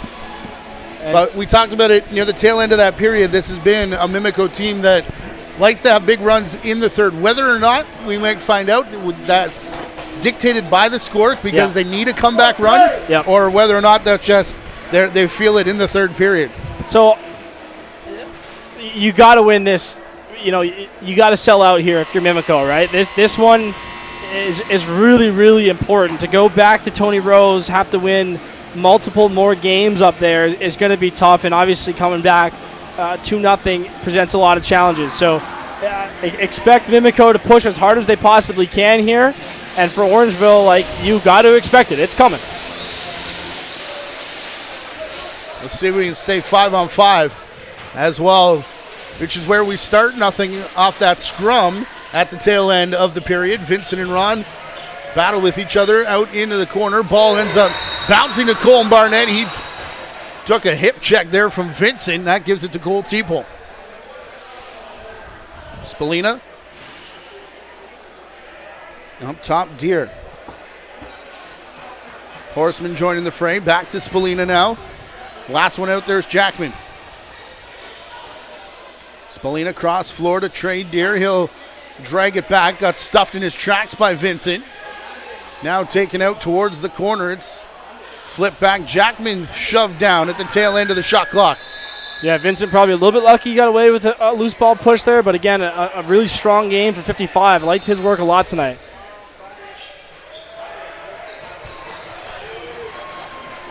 Carried up by Tavares. He was looking at Dudamain, who pointed to the far side of the floor. Justin Lee will give it to his captain, Thompson. Back across Dudamain. Tavares took care of Bowen. Dudamain wheels over the top.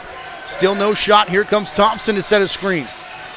Dudamain now on the run, scores!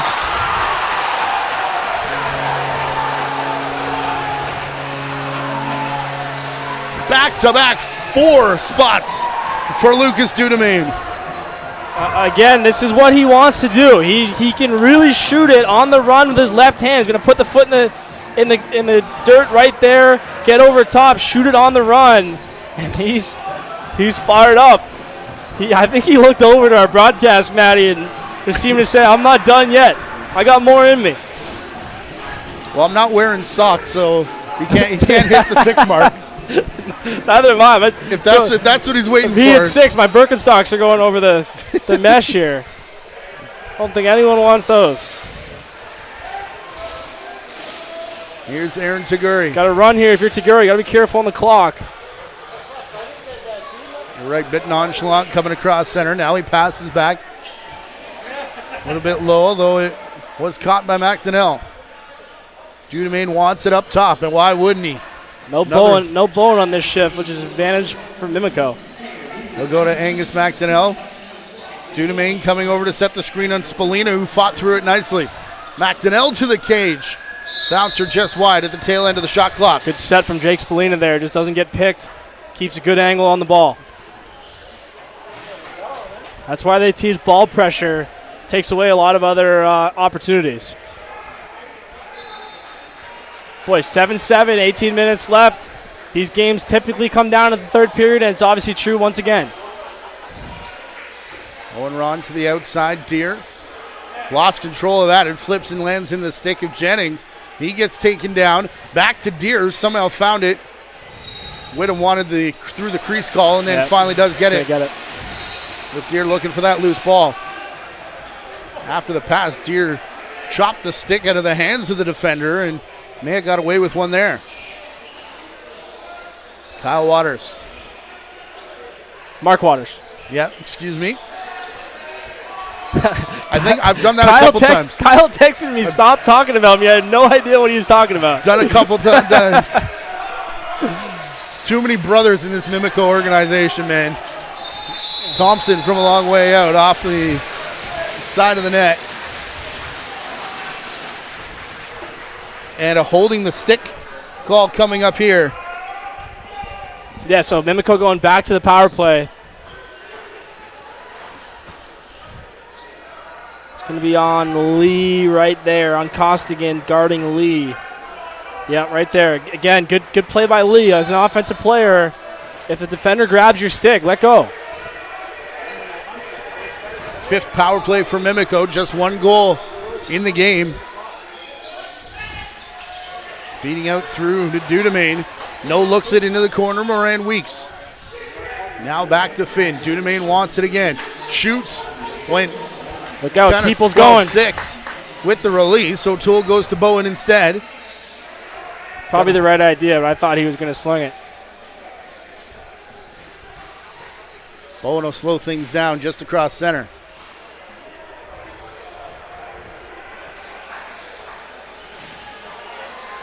Outside cutter through is Spalina. Got a good chance, but turned aside, and now have to make sure that doesn't cross center. And Jackman. Yeah, smart play by Jackman, taking more time. The clock doesn't start until you pick it back up. Closing in on a minute left in that power play. All the way across floor, Horseman to Jackman. The two trade deadline acquisitions from his wrong side and lefty. Spalina let that one rip out of the corner. So a little difference of terminology there. You know, in the States they call it weekend, and here we call it wrong hand. Right? It kind of shows you a difference in philosophy. I don't think he's got a wrong hand based on that shot. Just missed the part where it goes in the back of the net. Here's Thompson. Look for Moran Weeks. This is going to go inside. Roussel. Yep. Good read by Ciapera. You've seen that play a couple times. O'Toole got 4 seconds to get out of the crease and launch that. Did that hit the rafters? I don't know how that didn't hit the rafters. Ended up in the stick of Whittam, 200 feet away, however, so moot point anyways. It's brought back up. Plastic stick seemed a little extra bendy in the heat here. Surprised it hasn't melted off the shaft. Yep. From long range, Thompson at the tail end of that power play has this one go for the over and back. Yeah, if you're wondering why Finn shot that so fast, because the penalty was expiring. So you want to shoot it ideally before the penalty expires, a few seconds before, so that the guy coming out of the box doesn't get a breakaway, and also it's your last chance on the power play. So not a bad idea by Finn. He's hunting another one. Got him just for 2 points in this game. Of course, our count not official. As Horseman comes in on the twist shot. There goes McDonnell. Put it into the feet of Whittam, and Whittam can't get it there. Horseman's got it, and Whittam out of position.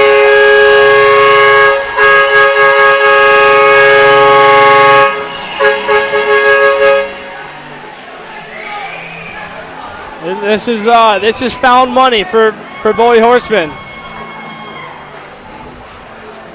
Whittam just has the stick hook just a little bit, and Horseman gets the freebie of a lifetime. Does a good job to have some composure there, right? Sometimes in those scramble situations, you can let it get away from you. Really, really tough bounce there from Mimico.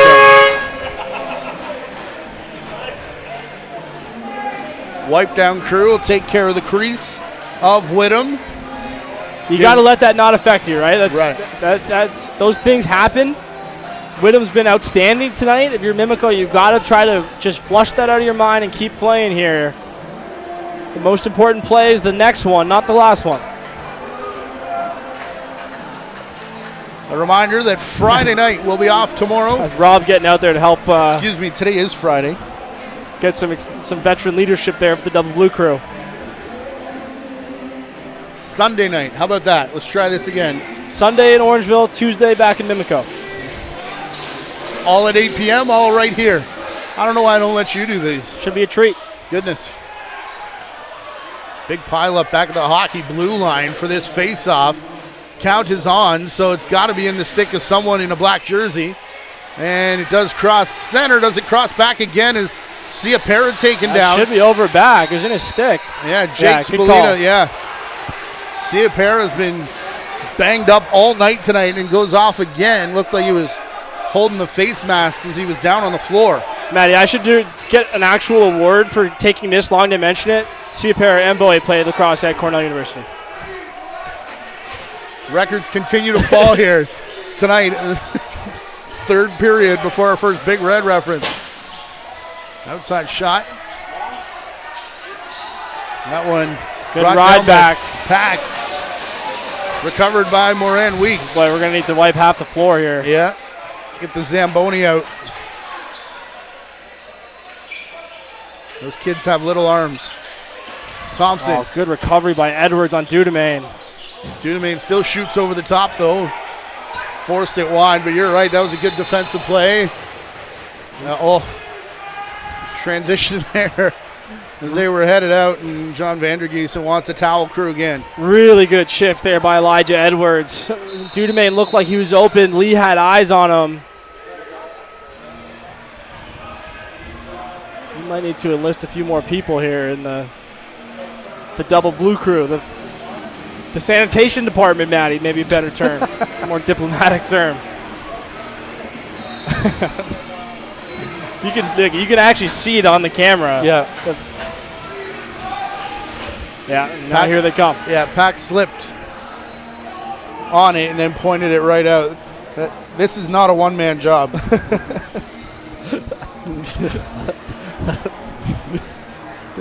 that poor kid got halfway. And just, it takes a lot to make us speechless, Matty, that's for sure.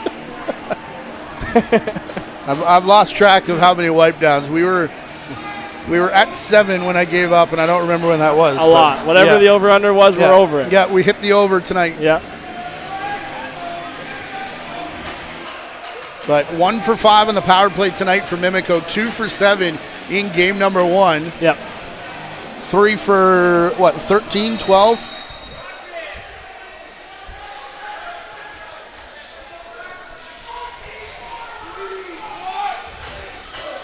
Spalina, as we're back underway, finds a cutting deer. Had a defender go with him. Didn't catch who that was. I think it was McIsaac, but either way, a good check at the end. They got to throw this. Look out.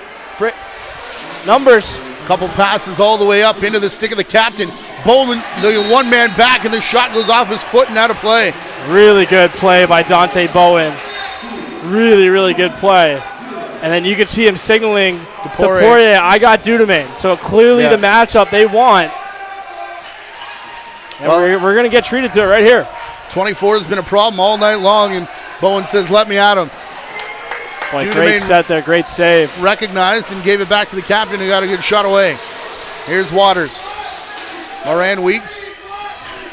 Waters again trying to find Lee. Bounced away from Thompson. Picked up and out by Nate Ruff.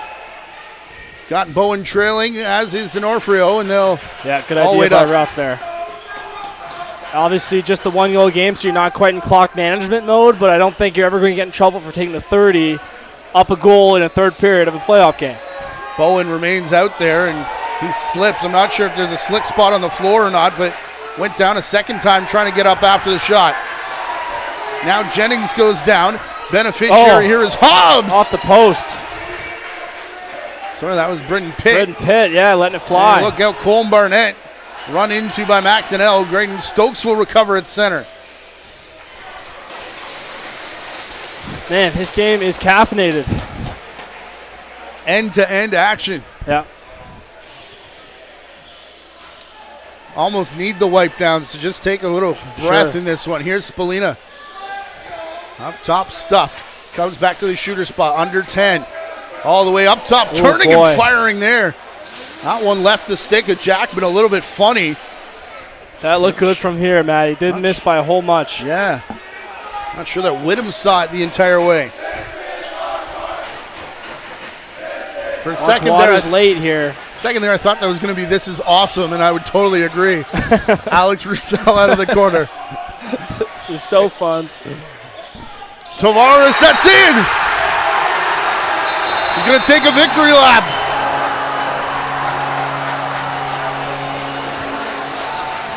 Coming into the final series, Matty, Justin Tavares had 10 goals. One of 4 Mimico Mountaineers to have 10 goals. Justin Tavares plays mostly defense. The kid can score when he gets his opportunities. Sick twister here. I mean,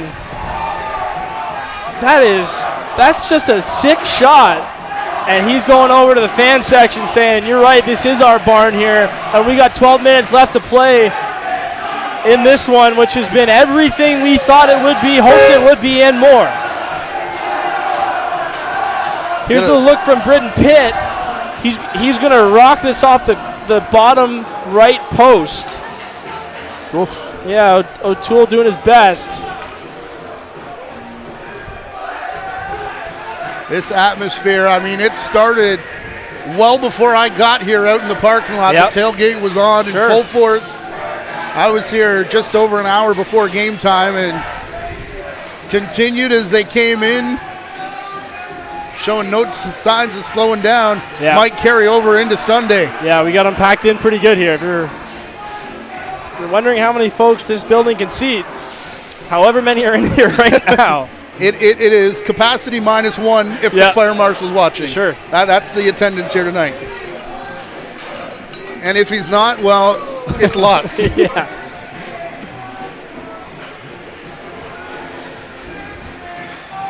Double blue crew off the floor. We get set for this face-off after Justin Tavares ties the game at 8 in a crucial game. Yeah, what a pleasure. For Mimico. What a pleasure just to be here on the call, by the way. Yes. Just a phenomenal OJLL lacrosse game, and we're going to be in store for 11 and a half at the minimum more minutes.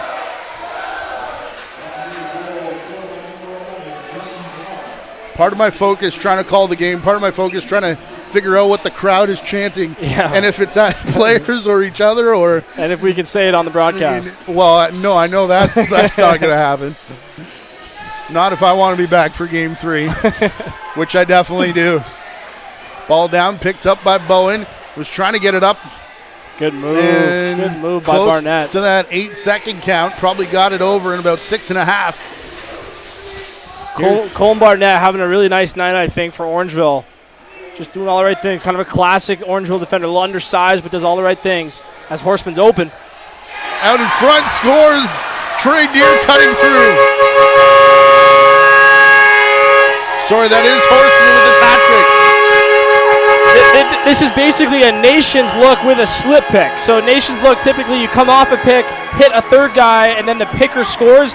Horseman just slips it. So he sets the pick, goes down into the corner, back inside to Bowie. I was talking, Matty, in game 1 about how he likes to shoot coming over the top. He's done his damage tonight right in front of the goal. 2 big third period goals here. And the lead back in Orangeville's favor. They're up 9-8 on the hat trick goal from Bowie Horseman. Yeah, and by the way, why do you make trade deadline trades when you're already really good? Well, one example is because you lose a guy like Liam Matthews and you have a 21-year-old who's carried the load along with Nolan Byrne and Brampton all year, and he's ready to go. And facing his first playoff action. How about this atmosphere for the first time? It's not looking any, no deer in headlights at all. Jackman's outside shot finds its way into the stick of Mimico. They come across center. It's Tavares, their most recent goal scorer. A lot of room here setting up for Finn as Pack is going to take Finn on a lot of these possessions, and Bowen's going to try to stay on Dudemain, which you're seeing right now. And why not? He's got 4 Sure. here in this game. 4 other goal scorers with singles. Here's Dudemain off the screen, trying to run away from everybody over the shoulder. Oh, that would have been pretty. He was so far across the floor. How he got that back on net, I'm not sure. We had a great angle of it. He was in the corner, Matty. Yeah. Right where we are, almost in direct line with the shot. Yep. And bit late reaction of the left foot from O'Toole, but came across in time. Here's Spalina now. Over the shoulder, faked high, went low, got through to Whittam, brought down Jackman, couldn't get enough on the follow through, and that still hits Whittam, but taken up by Mimico, and they do like to run transition. Look out though, Nate Ruff, first one off the bench. Kerrigan gonna hold him. They did What get a the play reset. by Nate Ruff. Gets it up to Tradier, otherwise, I mean, he was trapped with nowhere to go, and the 8 count already underway. When coaches cut film into winning plays, losing plays, that goes in the winning play bucket. And it turns into a goal back the other way, Spalina.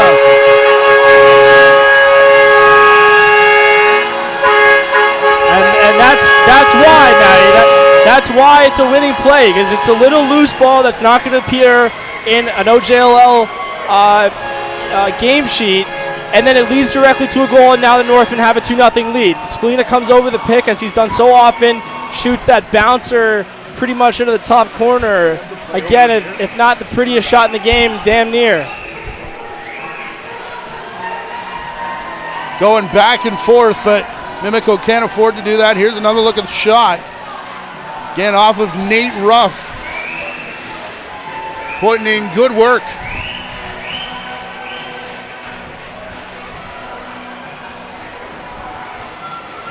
Nate Whittam, Connor O'Toole headed back to their respective creases after this most recent wipe down.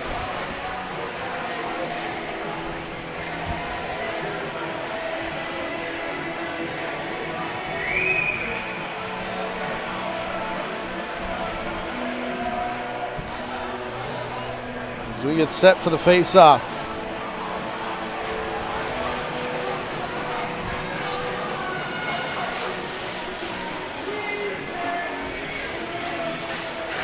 Siapara and Roussel.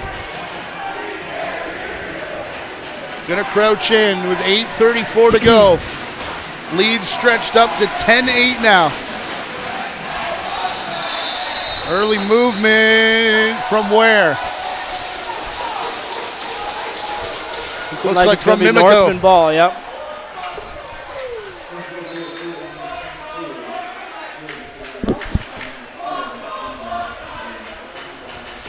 Spalina up top. He'll put it down into the corner. Bringing back to Jackman. He looked like he wanted running room. Over his shoulder, back down to the crease. Squeezed it. Surprised Deere didn't go for that over the top Forsberg move again. 2-goal game for Mimico. Obviously, the sooner you can get it to 1, the better. Tavares finds Waters off the bench. He'll wait for Dudemain to come join the party. Already Moran Weeks out there. Dudemain and Stokes, look out. Slipping. Bowen was coming in for a big shot. And Finn took one. I think O'Toole that made got the all the way stop. through to O'Toole, yeah. Big pile up back down the other way now. Look out. McDonnell and Vincent both aggressive in these scenarios. In the stick of Angus McDonnell. Fakes the shot. Opens one for Vincent. And O'Toole makes the save. Yeah, one of the biggest saves of the night. Vincent scored from that spot a couple times in these playoffs. Did it in Peterborough, or against Peterborough, did it against Brampton. Here's Teeple. He'll leave for Horseman, who's got a hat trick here tonight, into the corner. Spalina sitting on a pair of goals. Spalina flips it back to Ron. His shot just wide. Bouncing around. Vincent couldn't pick up. He'll leave it for McDonnell.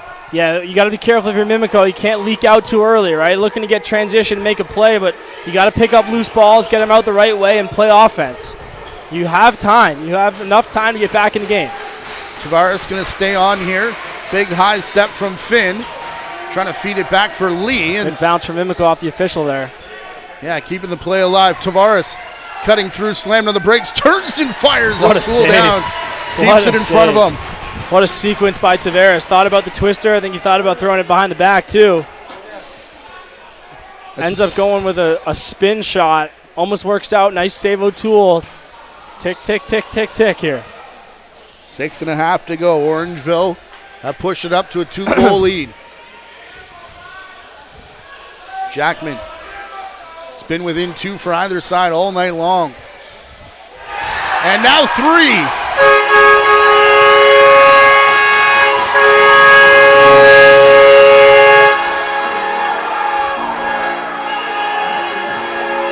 Another one of the trade deadline acquisitions. Jackman's had good juice all night. I think that's his second of the game by my count. Just dodges hard. Just a 21-year-old who's strong enough to push on the defense and initiate the contact, and then steps off and scores. And in the third period, it's been 2 from Horseman, 1 from Spalina, and 1 from one now from Jackman. So the trade deadline guys really getting it done. Got a couple more spots to wipe down here with Orangeville only with 5 different players scoring goals. As we get another look at this chance back in Mimico's end. This is going to be that over the shoulder from Dudemain. Yep. Whoa.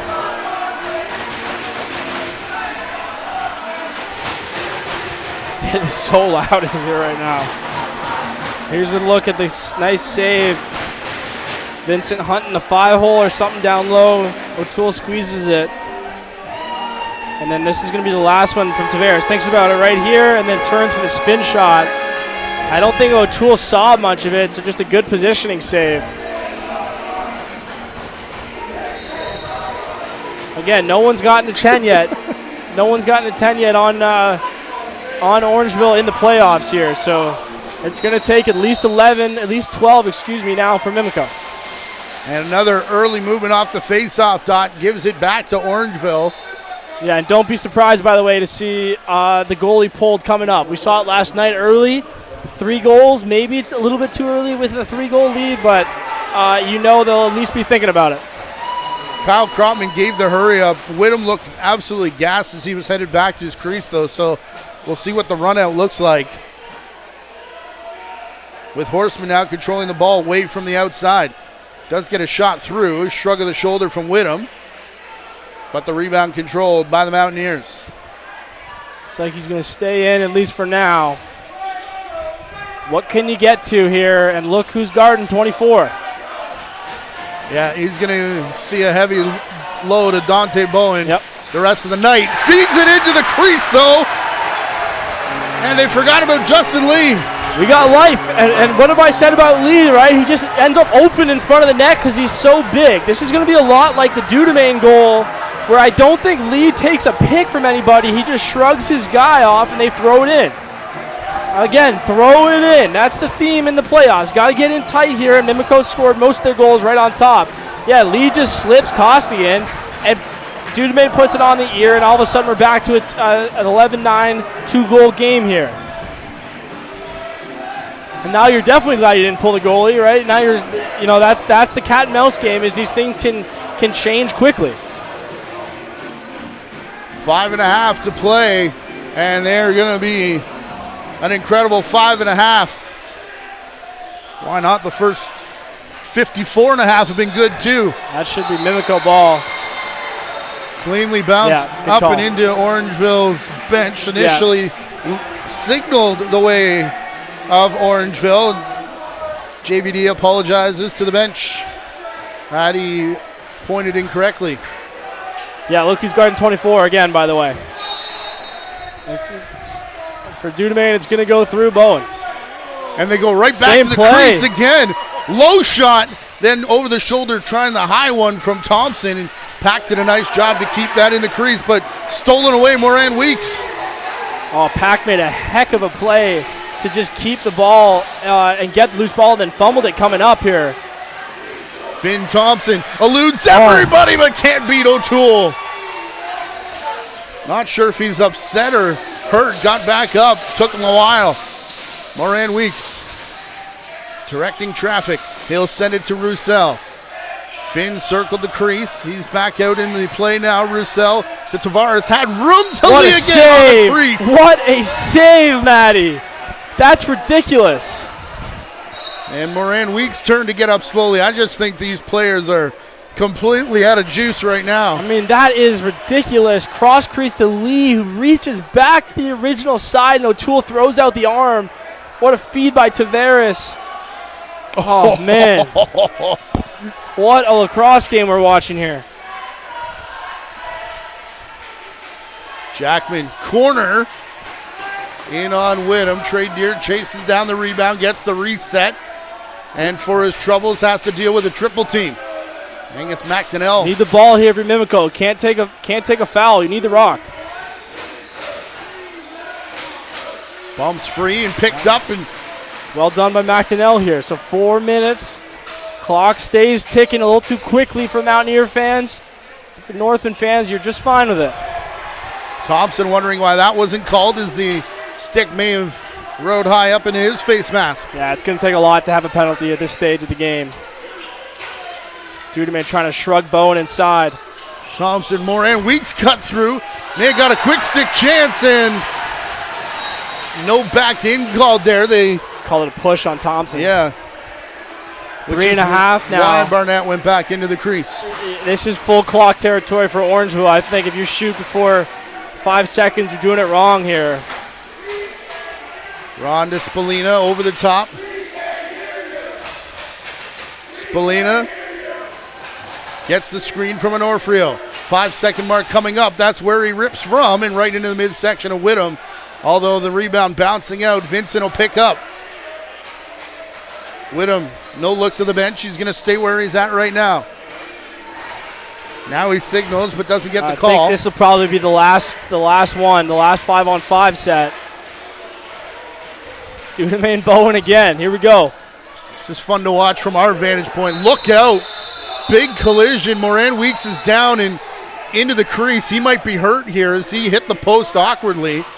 Called for the wipe down, and Isaiah Moran Weeks is not getting up. Yeah, they're looking for the rattlesnake play where he kicked it down to the corner. The middle guy seals for the top guy. So you're going to see Waters set a pretty good seal. I think he's just going to slip. A little bit of a push by Teeple. Don't think there's anything dangerous there. And then Teeple slips as well. So Moran Weeks shaking it off. He's a warrior. Unfortunately, bad timing there for Mimico because the shot clock's not going to reset, I don't believe. So 8 seconds left in the shot clock. They got to find a quick hitter here. Official is going to go talk about it in front of the net, and Trotman did point.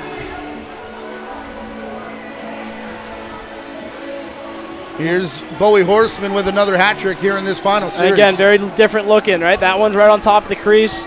This one's obviously a bit of a TSN turning point in this game as he finishes right on the crease. Then the last one, he's going to slip it and finish right on top of the net as well. So this shot clock does not look like it's going to reset here now for Mimico. So 8 seconds on the shot clock. Probably trying to get something for Thompson coming over the top, I would guess. Watch. Since they've moved Bowen over to Dudemain, the ball's run through him, but he's actually been setting up pretty well. Going to be on the run, trying to outrun Bowen. Got the shot away, and it doesn't get back to either Moran Weeks or Justin Lee. Seemed like that was pretty close to going on net, I think. The referees had a better look than we did. 2:30 now. So I think you probably want to pull the goalie here if you're Mimico, and Orangeville, I mean, just pass it around the outside, and I think at this point, try to get something at the end of the clock. As Spalina's going to go to work. With Jackman, he lowers the shoulder, comes in, and Whittam makes the stop, and a little extra hit, and Whittam covers up the rebound. Is he okay? Double Blue Crew is coming back out again. They're going to unionize pretty soon. Pretty good defense there by McDonnell. Good battle. You know, Jackman is an interesting case, right? Because when Matthews and Deere are in there, setting a lot of picks, working without the ball a lot, but he's a lot to handle in the isolation situation. That was a big part of Oakville's offense this year, right? When it was the left side, Jackman was really running the show and showing that he's got the chops to do some of that in this game. This is Dudemain's, couple of Dudemain's goals, so this is the first one.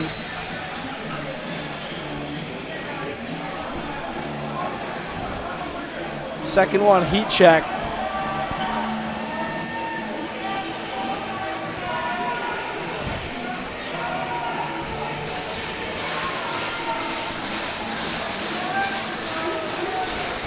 And back the other way on the crease. Whittam coming off with the wipe down crew. Yeah, and then this is the last one, just shooting on the run again. Fired up. Kristen Hogden, by the way, did come out to Nate Whittam. He shook his head and looked like he said he was fine, but now does come off for the extra attacker here with 2 minutes and 7 seconds left to go. They scored one in 6-on-5 last night in the unsettled, and now they've had time to draw something up here without having to take a timeout. We'll see what they got. Roussel up to Finn.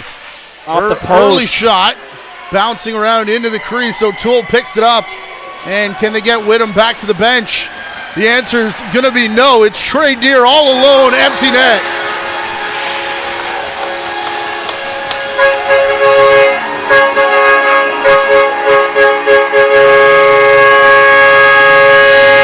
Trey Deer going to bookend this game. Got the shorty early and then the empty netter.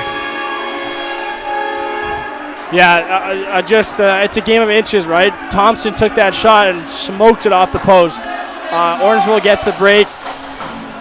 Not quite enough time to run a guy back to the goalie. Sports can be cruel. They give and they take sometimes.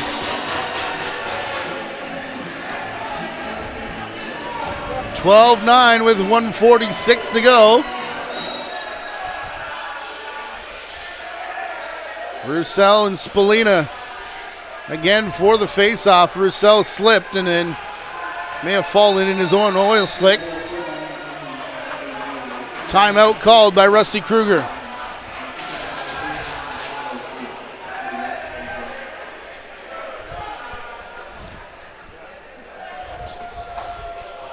It's going to be a fun one on Sunday, 8 p.m. the start time.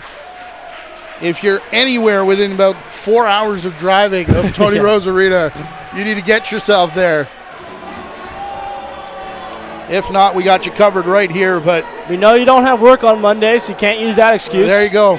I promise you, it is much more enjoyable. The government wants you to watch the game. That's why they gave you Monday off. We're looking at Trey Deer's hat trick now. Yeah. This one was really, this is pretty smooth. He's good for, one viral highlight per game, and I think that was the one right there. Yeah, this goal is so ordinary. He just threw it in the net. Yeah, what's he doing? Jackman not content with just 2 on his night. And as Mimico pick up. So now Mimico will take their timeout. So minute 21 left. Now you're definitely not going to run a guy to the bench for Whittam. So you're going to, you got to press here. Orangeville faithful letting the Mimico fans hear it. I'm sure Mimico would love to do the same on Sunday night. Mm-hmm. And that's the thing with these two teams. Saw a little bit of travel in, the St. Catharines Orangeville series, Peterborough Mimico series. You can see a lot of travel here with about half an hour separating the two teams. It's one of the challenges, right, is you've played a lot of games, especially the college guys, played a lot of games up to this point in the season. And you gotta rest and recover, and if you're Mimico, you gotta mentally get ready to go, because the difference, Maddie, between the 5 and the 7 is 2-0 doesn't kill you. If you can go get that game at Tony Rose, you have an opportunity to come back and even it up at Mimico. So, there's a lot of lacrosse left, still more lacrosse left to be played here tonight as well. Dudemain missed the initial pass. And to your point, Mimico is one of 3 teams who have done it in that barn this season already. Yep. Here's Lee up top to Roussel. Of course, one of those teams, the Toronto Beaches, which I think we've talked too much about already. Here's Roussel down low, and another one. Man, oh man. For the game-winning play, and goal. O'Toole wants it. No way. Into the net.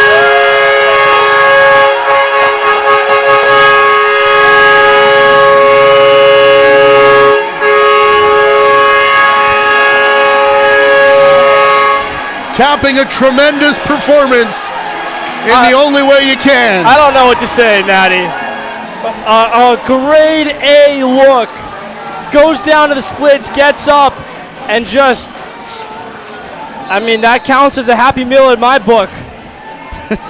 I mean, I don't know what to say, Maddie. That's Connor O'Toole. Perhaps a playoff MVP moment, right? If you're looking for a signature play at the end of this thing. To stand between the pipes for Orangeville in the playoffs, if you look back at the guys who preceded him, Maddie, is a tall task and a special honor. So far, O'Toole's lived up to the hype. And the number of guys who have done it and won.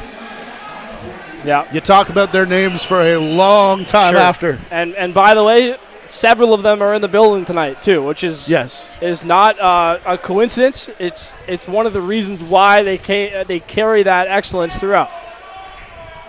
Plenty of Mimico alumni here as well, and you can be sure that they're all going to head up Highway 410. Look out, it's an extra showing match.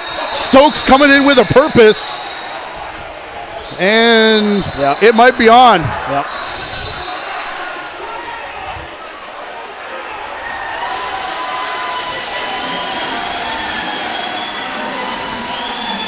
Stokes still involved with McDonnell over there. Looks like cooler heads are going to prevail, at least for now. Well, I think they did the right thing and got Nate McDonald as far away as possible.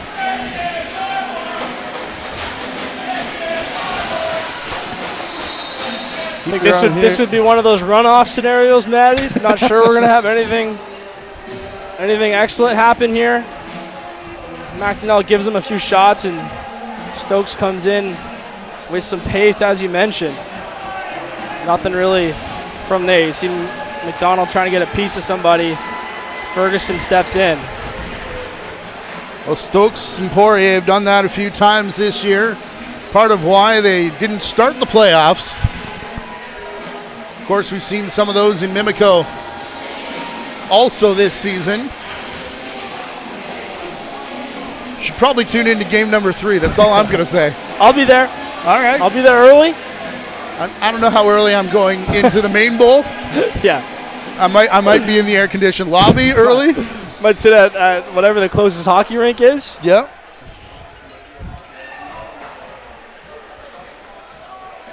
We'll see what comes out of this. I think you got to do the smart thing here and just let the 11 seconds run out for either team. What are you worried about at this time in the game, Matt? You worry about penalties or suspensions and injuries, right? You want to avoid those two things. You're going to see Connor O'Toole run through the shot right at the, well, maybe not. Gone to the bench here, and I believe... Yeah, Lyndon Hill coming in. Lyndon Hill getting the last 11 seconds. Maybe not. Did you bring your pads, Donnie?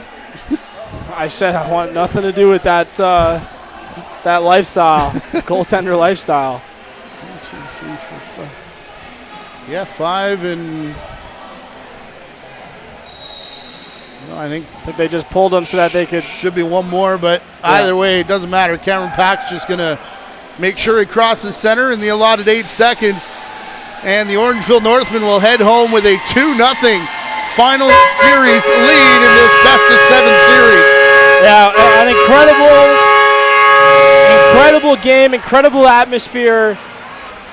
Matt, we've driven a lot of miles this summer, watched a lot of games, and why it's really for moments and games like this. Just a treat to be a part of as a fan of the sport, as a spectator. And the best thing about series lacrosse is we got a couple more to go. 2 guaranteed starting on Sunday at 8 p.m. Tony Rose Arena, game number 3.